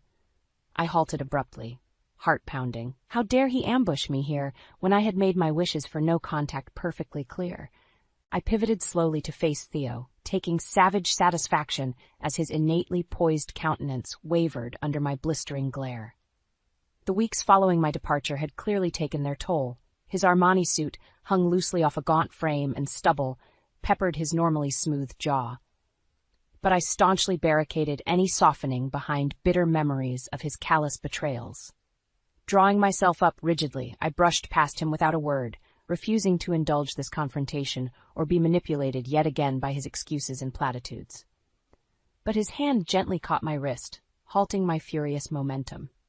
"Elara, please wait. I know you owe me nothing after how despicably I acted. But we meant too much once for it to end this bitterly without closure. Just hear me out, and then I'll accept whatever choice you make." I wavered. His simple dignity contrasted starkly with prior vigorous denials.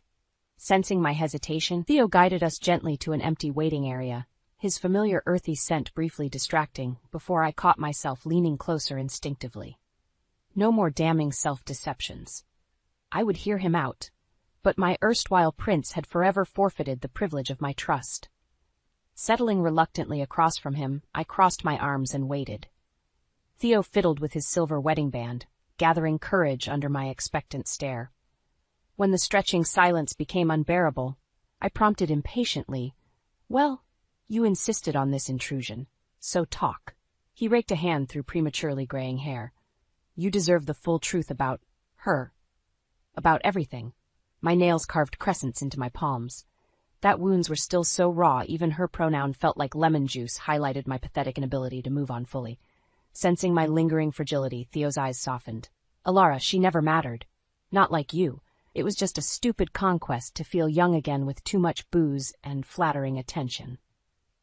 I cut him off sharply. Your asinine midlife crisis doesn't justify the deliberate choosing of infidelity. You squandered precious years we can't recover. My voice broke on the last word. You're completely right. Nothing forgives what I did. Theo stared beseechingly into my eyes, but hardest to admit has been facing the underlying reason this recklessness felt so compelling. He took a shuddering breath. I was terrified of truly being there for you emotionally after the last miscarriage. Easier to escape into late nights at bars rather than wrestle with feeling like a failure as your husband. Unwelcome sympathy pricked my conscience, hearing the depth of his private demons before I set my jaw firmly. His weakness didn't exonerate deeply scarring betrayal. Sensing he hadn't earned the right to my absolution yet, Theo leaned forward urgently. That day you collapsed in the foyer, I ignored 10 panicked messages from Julian to jet off with her instead. What kind of man abandons his wife unconscious and bleeding? His broad shoulders shook with rare vulnerable emotion. The affair ended that very night once guilt overruled the thrill of pretended escape. But like a coward, I just doubled down on secrets instead of confessing. Despite myself, hot tears trailed down my face at the excruciating image. Seeing my distress, he cautiously extended a tentative hand. When I didn't pull away, he enveloped my icy fingers in consoling warmth. Alara Jennings, you have been my steadfast anchor through lost jobs, family deaths, all of it. His thumbs gently traced my knuckles. I destroyed everything good through my own weakness in failing you, and no words can ever heal that pain. He squeezed my hands softly, meeting my eyes with heartbreaking sincerity. I just needed you to know your immeasurable worth before our paths diverge for good. I stared sightlessly over his shoulder, struggling desperately to shore up crumbling defenses against this tender onslaught. But Theo misinterpreted my silence and withdrew hastily. Forgive my selfishness keeping you any longer. I wish you all the joy and peace, going forward, that you deserve. He made to stand before I gave in to the magnetic pull I had resisted for endless lonely weeks, and grabbed his wrist wordlessly. Our joined hands spoke of lingering ghosts not fully exorcised, despite determined intentions to walk away whole and healed. Come with me to grab lunch before my flight, I whispered hoarsely. We both could use the company. His eyes lit up with notes of irrepressible hope that caught traitorously in my weary heart. We meandered slowly through garishly lit terminals with hands loosely linked, the familiar intimacy both comforting and piercing after so many silent nights, strangling on angry tears into my pillow. As we dwelled in this peaceful eye in the storm of separation, I dared acknowledge how perfectly our hands still fit together, if only for a few stolen moments more. But crossing the bustling departure hall, reality intruded as my terminal flashed insistently on the screen above. I lingered reluctantly, clutching these final grains of before slipped away forever. With strength that surprised us both, I embraced him fiercely, conveying wordlessly echoes of grief over wrecked dreams and forgiveness still under construction. His lips grazed my hair, landing feather-light like a blessing. Walk forward in hope, Theo whispered. Eyes suspiciously bright, he stepped back and raised a hand in silent farewell. I strode steadily to the boarding gate without glancing backward, but as the plane engines roared to life, I pressed my palm against the window, imagining his steadfast silhouette waiting below until distance rendered us strangers once more. I gazed out the dingy bus window as the California desert peeled back, revealing saguaro-dotted vistas under cerulean skies. The burning Golden State sun was just setting behind craggy red peaks. I smiled softly, feeling possibilities stirring within me, like those hardy wildflowers I spotted blanketed alongside the highway, narrowly avoiding the brown desolation. This faded greyhound was miles removed from the privileged illusion of my former life, when spontaneous weekend getaways meant booking a lavish resort suite on Theo's black card, rather than dozing upright with questionable stains on ripped vinyl seats.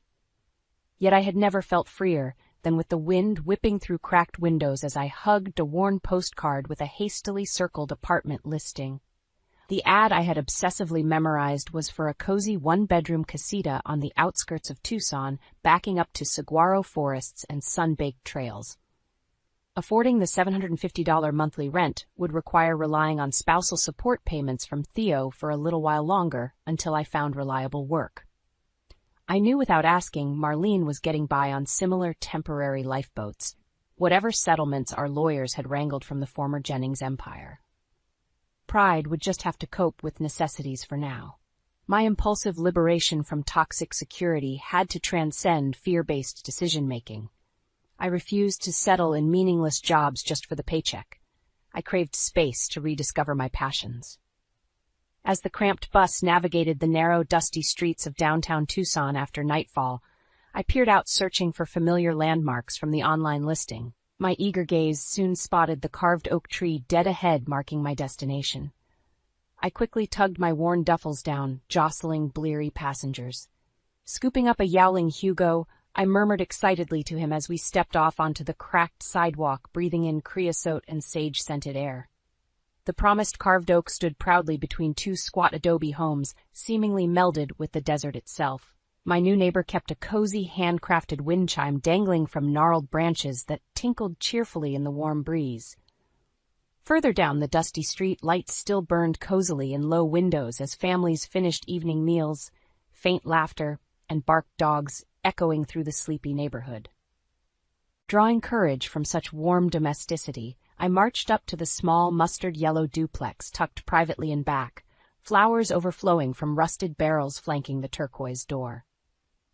My new landlady, Sylvia, emerged at the sound of gravel crunching under my feet, her deeply lined and weathered face cracking into a brilliant, welcoming smile.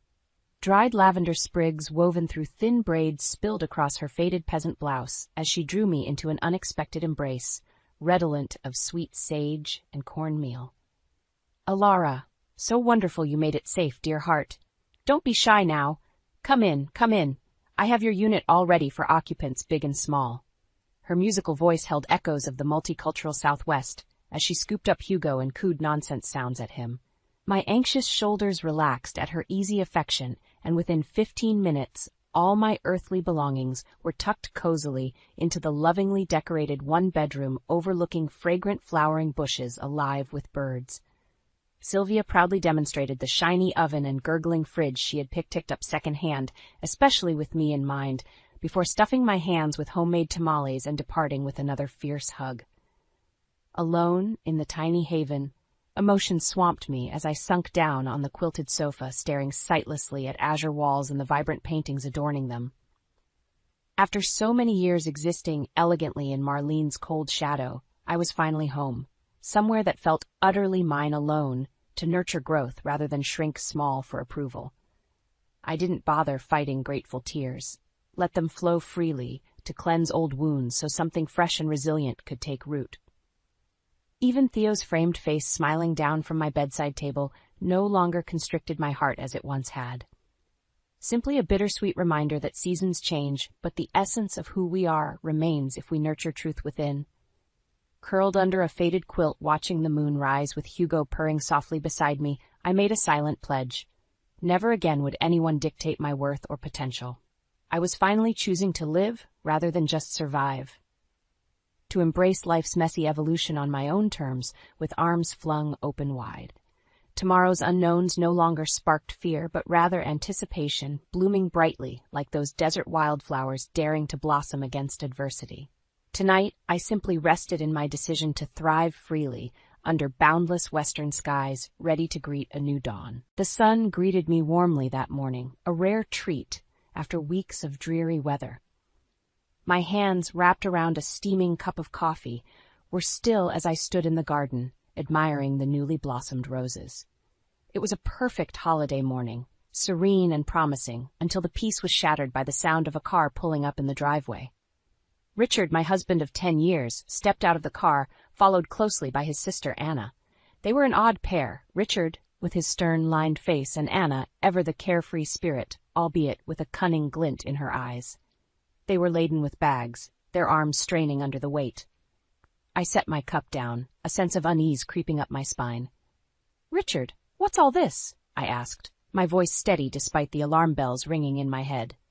Richard's response was blunt, like a sledgehammer to my calm morning. "We're moving in with you from today," he declared, as Anna smirked beside him. I felt the ground shift beneath me. "What do you mean moving in, and why?" Anna's smirk widened. "If you don't like it, Helen, you can always divorce him and leave," she said, her voice dripping with false sweetness. Before I could gather my wits to respond, they barged past me, their footsteps heavy against the wooden floor. My once tranquil living room was quickly cluttered with their belongings. I stood frozen, watching the invasion of my personal space, my sanctuary. Just then, Mia, Anna's 14-year-old daughter, entered the room. Her eyes, a mirror image of her mother's, were filled with apology. Unlike Anna, Mia had always been gentle, a flower struggling to bloom in the shadow of her mother's overpowering presence. I found my voice, albeit a whisper. "Is this really okay? I mean, with Mia and all?" Richard, who had been directing Anna on where to place her myriad of bags, stopped dead in his tracks. His face, usually an unreadable mask, turned pale. Without a word, he dashed out, his phone pressed against his ear. Anna, now left alone to face me, looked as if she might faint. The arrogance had vanished from her face, replaced by a dawning realization of something gone awry. "I can't wait for Richard to come back," I said, my voice stronger now. Anna flinched at my words. "Brace yourself, Anna. The real fight starts now." As I stood there, facing the chaos, a part of me wondered how my life had spiraled into this mess. I was Helen Davis, a 50-year-old accountant, living a life that was more a routine than an experience. My marriage to Richard, once a source of comfort, had become a suffocating trap. Richard and I met at a community event. He was a local businessman 10 years my senior, and I was a volunteer. We connected over shared interests, and before I knew it, we were married.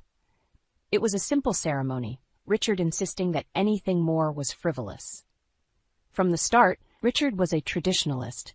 He believed in clear roles within a marriage, and unfortunately that meant I was relegated to the background, my opinions and desires secondary to his. "I'll handle the finances and decisions, you just make sure the house is in order," he would say, his tone final. I complied initially. I thought his dominance was a sign of his commitment and care. But as the years rolled by, the charming businessman I married revealed himself to be controlling and dismissive. Our home, once a haven of shared dreams and laughter, had turned into a silent battlefield. I would tiptoe around his moods and his commands, trying to keep the peace. But inside I was screaming for an escape, for a breath of fresh air. That morning, as I watched Anna spread her belongings across my living room, I felt a surge of anger. This was not just an invasion of space. It was a blatant disregard for my existence, my choices.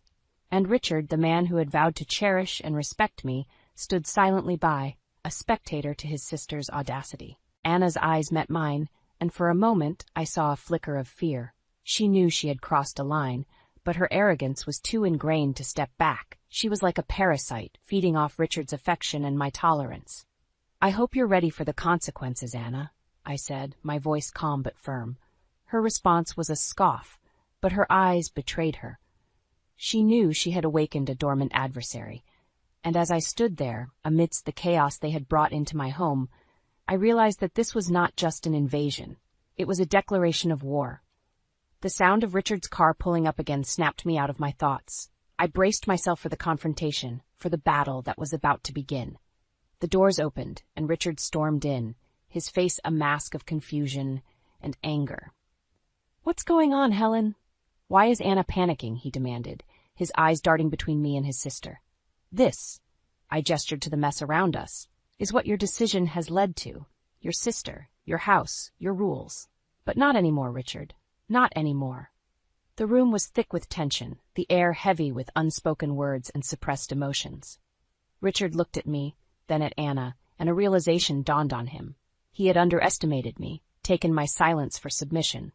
But as the sun streamed through the windows, casting a warm glow on the chaos, I knew this was just the beginning of my fight for freedom, for my voice.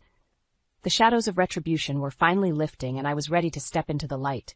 Richard's confusion melted into a frown, his eyes narrowing as he absorbed the scene before him. "Helen, this is temporary. Anna needs us," he said, his voice firm, leaving no room for argument. I scoffed. "Temporary? Richard, your sister has brought half her house here. And you," I turned to Anna, "you waltz in here as if you own the place." Anna rolled her eyes, a smirk playing on her lips. "Oh, come on, Helen. It's not like you use this space for anything important. Besides, Richard agrees with me, don't you, brother?"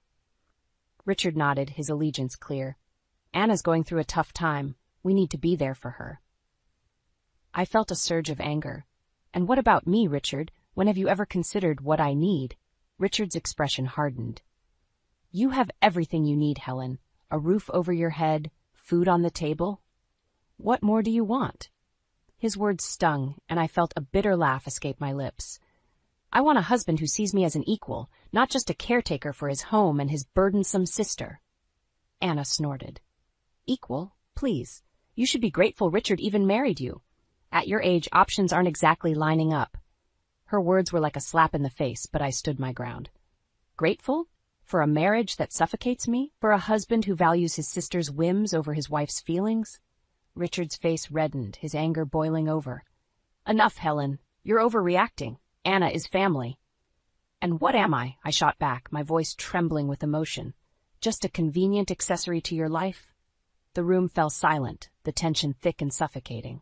Richard and Anna exchanged a look, a silent conversation passing between them. I knew then that I was fighting a losing battle. Richard finally spoke, his voice cold. "Pack your things, Helen. If you can't accept my sister, you can't be part of this family." His words were a dagger to my heart, but I refused to let them see me break. "Fine," I said, my voice steady. "I'll leave. But remember this, Richard. I am not your property. I am a person, and I will not be dismissed so easily." I turned on my heel and walked to our bedroom, my mind racing. As I began packing my things, tears blurred my vision. I had given up so much for this marriage, only to be cast aside for Anna's selfishness. But amidst the hurt and betrayal, a fire ignited within me. I would not let them break me. I would fight back, and I would reclaim my life. As I zipped up my suitcase, I looked around the room that had been my sanctuary. It was time to leave, to start anew. But as I stepped out of the bedroom, suitcase in tow, I knew one thing for certain. This was not the end. It was just the beginning of my journey to retribution. The door slammed behind me as I left the house, my heart pounding with a mix of fear, anger, and a newfound determination. The crisp morning air was a sharp contrast to the stifling atmosphere I'd just escaped. I took a moment to steady my breath, realizing that this was the first step towards reclaiming my life. As I walked, the memories of the last few years played in my mind like a tragic movie. Richard, once my rock, had slowly morphed into an unrecognizable tyrant.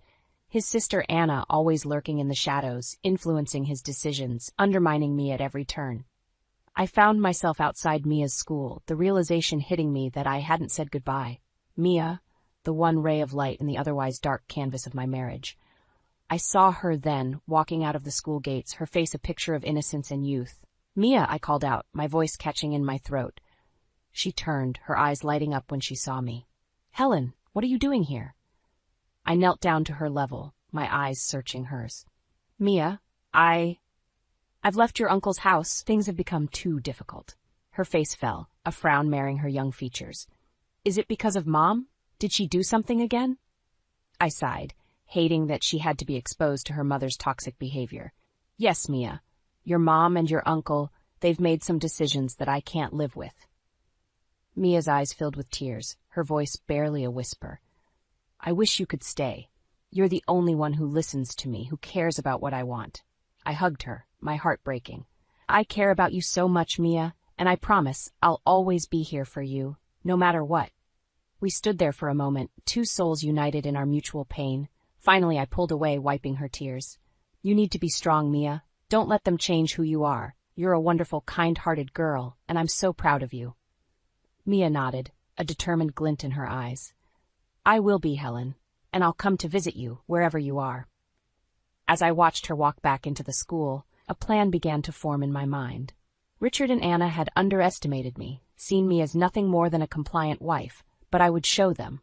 I would fight back, and I would make them pay for every tear, every moment of pain they had caused me. I walked away from the school, my steps more confident than before. The game had changed, and I was no longer just a pawn. I was a queen, ready to take back my kingdom.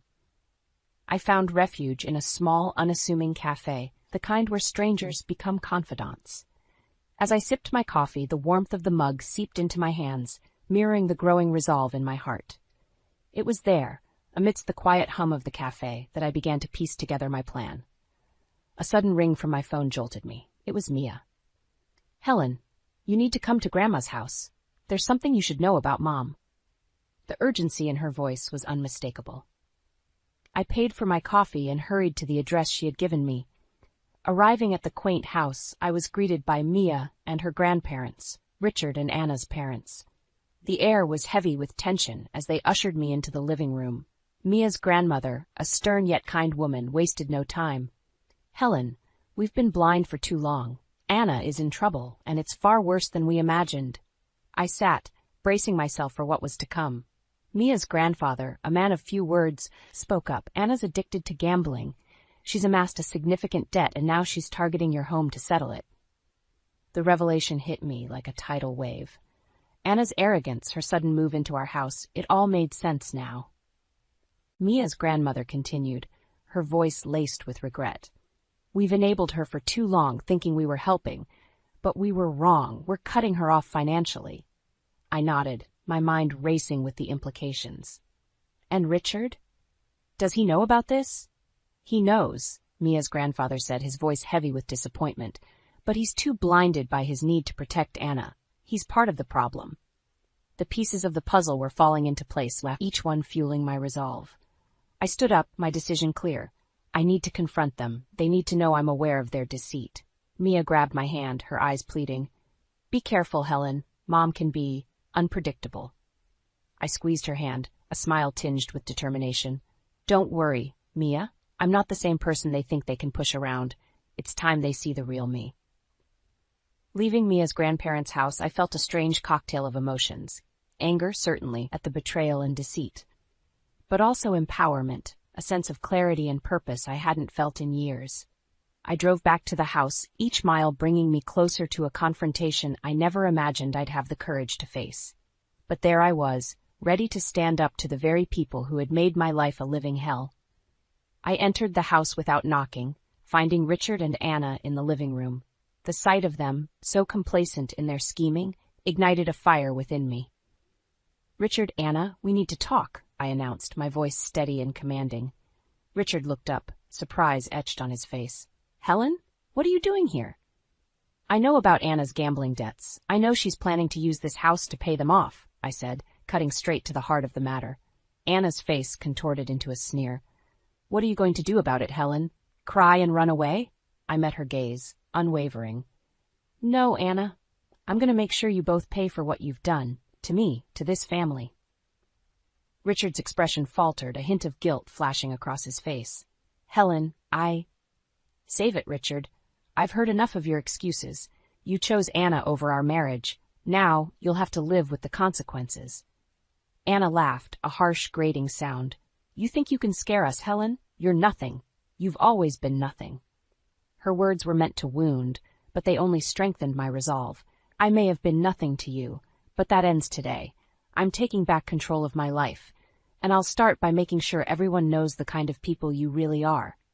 Richard stood up, a mix of anger and desperation in his eyes. "You wouldn't dare. You know how this will look, the scandal, the gossip." I cut him off, my voice cold. "I don't care about the gossip, Richard. I care about justice, about righting the wrongs you and your sister have committed." Anna's face turned pale, her bravado faltering. "You can't prove anything, Helen. It's your word against ours." I smiled, a smile that didn't reach my eyes.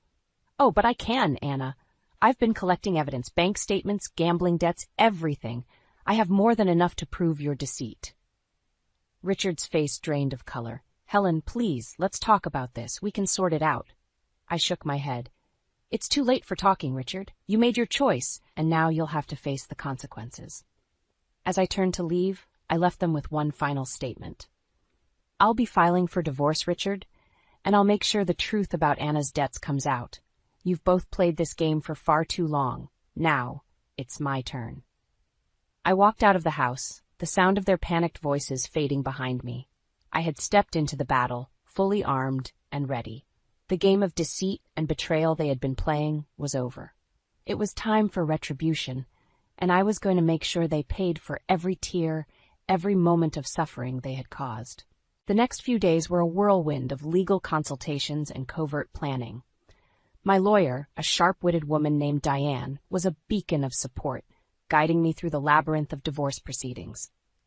The day of the confrontation arrived like a storm.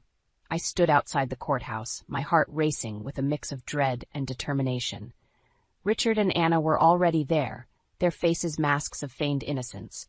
As we were called in, I took a deep breath, readying myself for the battle ahead. The courtroom was cold and sterile, a stark contrast to the fiery emotions brewing inside me. Richard's lawyer was the first to speak, painting a picture of a harmonious marriage disrupted by my sudden and unreasonable demands. I listened, my fists clenched, as he spun lies as easily as a spider weaves its web. Then it was Diane's turn. She began methodically, laying out the facts with precision. Your Honor, the reality is starkly different from what has been presented by the defense. We have evidence of financial misconduct and emotional abuse, all perpetrated by Mr. Richard Davis and his sister, Ms. Anna Davis. Anna's eyes widened, her composure slipping. Richard shifted uncomfortably, his gaze avoiding mine. Diane continued, her voice steady and clear. We have bank statements showing large sums transferred to Miss Davis's account, coinciding with her gambling debts. We also have testimonies from witnesses who have observed the emotional abuse my client suffered in her marriage. Richard's lawyer tried to interject, but Diane was unyielding. Furthermore, we have evidence of a plan to sell the marital home without my client's consent to cover Ms. Davis's debts. The judge looked over the documents Diane presented, his expression growing increasingly stern. Anna squirmed in her seat, her earlier arrogance replaced by a growing sense of panic. Then came the moment I had been waiting for. I was called to the stand, my heart pounding in my chest. I recounted the years of neglect, the emotional turmoil, and the final straw that broke the camel's back. Their plan to usurp my home. As I spoke, I kept my eyes on Richard and Anna. Richard's face was a picture of defeat, his eyes hollow and resigned. Anna, on the other hand, was seething, her hands clenched into tight fists. The judge finally spoke, his voice echoing in the silent courtroom. Based on the evidence presented, it's clear that there has been significant wrongdoing on the part of Mr. Davis and Ms. Davis. I am inclined to grant the divorce and rule in favor of the plaintiff, Miss Helen Davis. Anna erupted, her voice shrill with anger. This is nonsense. She's lying, all of it. Helen's just a bitter old woman who can't stand to see anyone else happy. Her outburst only served to cement the judge's decision. Order in the court, Miss Davis. Your behavior is only proving the plaintiff's point. I will not tolerate any more outbursts. The gavel came down, and with it, the final blow to Richard and Anna's facade. As we left the courtroom, I felt a weight lift off my shoulders. The truth had prevailed, and karma had served its course. The fallout from the courtroom was swift and unforgiving. News of Richard and Anna's deceit and the divorce spread through our social circles like wildfire. I watched, with a sense of detached vindication, as their reputations crumbled under the weight of their actions. Richard, once a respected businessman, found his clients and associates distancing themselves. Anna, too, faced her own downfall. The gambling dens she frequented now turned her away, her debts too high and her backers too few. But the true retribution came in the form of their parents' intervention.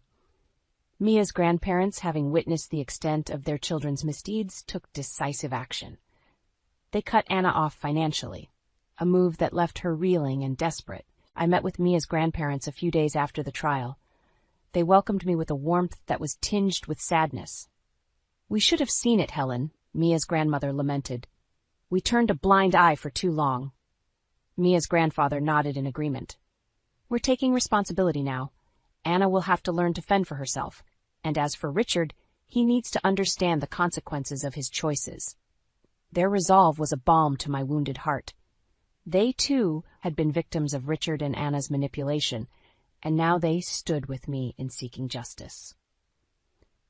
The next chapter of retribution unfolded at the final divorce settlement meeting.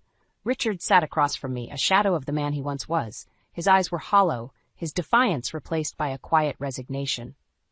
As the terms were laid out, I could see the realization dawn on him. He was losing everything. His home, a significant portion of his assets, and any semblance of dignity he had clung to. Anna, not present at the meeting, was dealt her blow through legal channels. She was required to undertake a debt repayment plan, a far cry from the lavish lifestyle she was accustomed to. As I signed the final papers, a sense of closure washed over me. I had come out of this battle scarred but victorious. Richard and Anna had been brought to justice, not just by the law, but by the karma of their own making. Leaving the meeting, I felt a lightness I hadn't experienced in years. I was free from the chains of a loveless marriage, free from the suffocating grip of Richard and Anna's deceit. I had lost much in this fight, but I had gained something far more valuable, my freedom and a chance to rebuild my life on my own terms. As I walked out into the sunlight, I felt a smile spread across my face. It was the smile of a woman who had faced her demons and emerged stronger.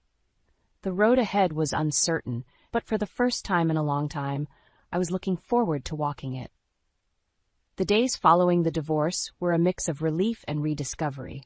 I had stepped out of the shadow of my marriage, and now the world seemed different, more vibrant, and filled with possibilities. One afternoon, I found myself in a quaint bookstore, a place I had often passed but never entered during my marriage. As I browsed through the shelves, I felt a sense of peace. It was in these small moments I realized that life began to regain its color. The bell above the door chimed, and in walked Mia, her face brightening as she saw me. "Helen!" she exclaimed, rushing over. "I heard about the divorce being finalized. Are you okay?" I smiled, embracing her warmly. "I'm more than okay, Mia. I feel like I've been given a new lease on life." Her eyes sparkled with unshed tears. "I'm so happy for you, and I'm sorry for everything my mom and uncle put you through." "It's not your fault, Mia. You've been one of the few lights in my life these past few years," I reassured her. We sat down in a cozy corner of the bookstore, sipping tea from the little cafe inside. Mia shared her plans for college, her eyes alight with dreams and ambitions. I listened, my heart swelling with pride for the remarkable young woman she had become. Then Mia hesitated, her expression turning serious. "Helen, there's something else. My grandparents, they want to help you. They feel guilty about everything." I shook my head gently. "Mia, they've done enough. Just having their support during the trial meant the world to me." "But they insist. They want to give you a part of the money from the sale of the house. It's only fair," they said. The offer took me aback. Richard and Anna had been forced to sell the house to settle their debts, and now Mia's grandparents wanted to ensure I received my rightful share. After some thought, I accepted. Not for the money, but to honor the gesture of goodwill and closure from two people who had become like family to me. With this unexpected financial security, I began to rebuild my life. I found a small but charming apartment, decorated it to my taste, and for the first time, made a space that was truly mine. I also rekindled old friendships, ones that had dwindled under the weight of my unhappy marriage. My friends welcomed me back with open arms, their support a testament to the enduring nature of true friendship. As for Richard and Anna, they faded into the background of my life. Richard had moved to a different city, a shadow of his former self, and Anna, burdened by her debts and the loss of her family's support, had become a mere footnote in my story. One sunny afternoon, as I walked through the park, I realized something profound. In seeking revenge and justice, I had found something far more important: my own strength and resilience. The journey had been tumultuous, filled with pain and confrontation, but it had led me to a place of self-discovery and empowerment. I saw couples walking hand in hand, children laughing as they played, and for the first time in a long time, I didn't feel a pang of sadness or loss. I was content, at peace with my past and optimistic about my future. As the sun began to set, casting a golden glow over the park, I reflected on the journey I had undertaken. The road to retribution had been paved with challenges, but it had also brought unexpected blessings. Friendships rekindled, a new sense of purpose, and a deeper understanding of my own resilience. I left the park with a light heart, ready to embrace whatever adventures lay ahead. The chapter of Richard and Anna was closed, but my story was far from over. It was a new beginning, a new chapter filled with hope, possibilities, and a newfound appreciation for the simple joys of life.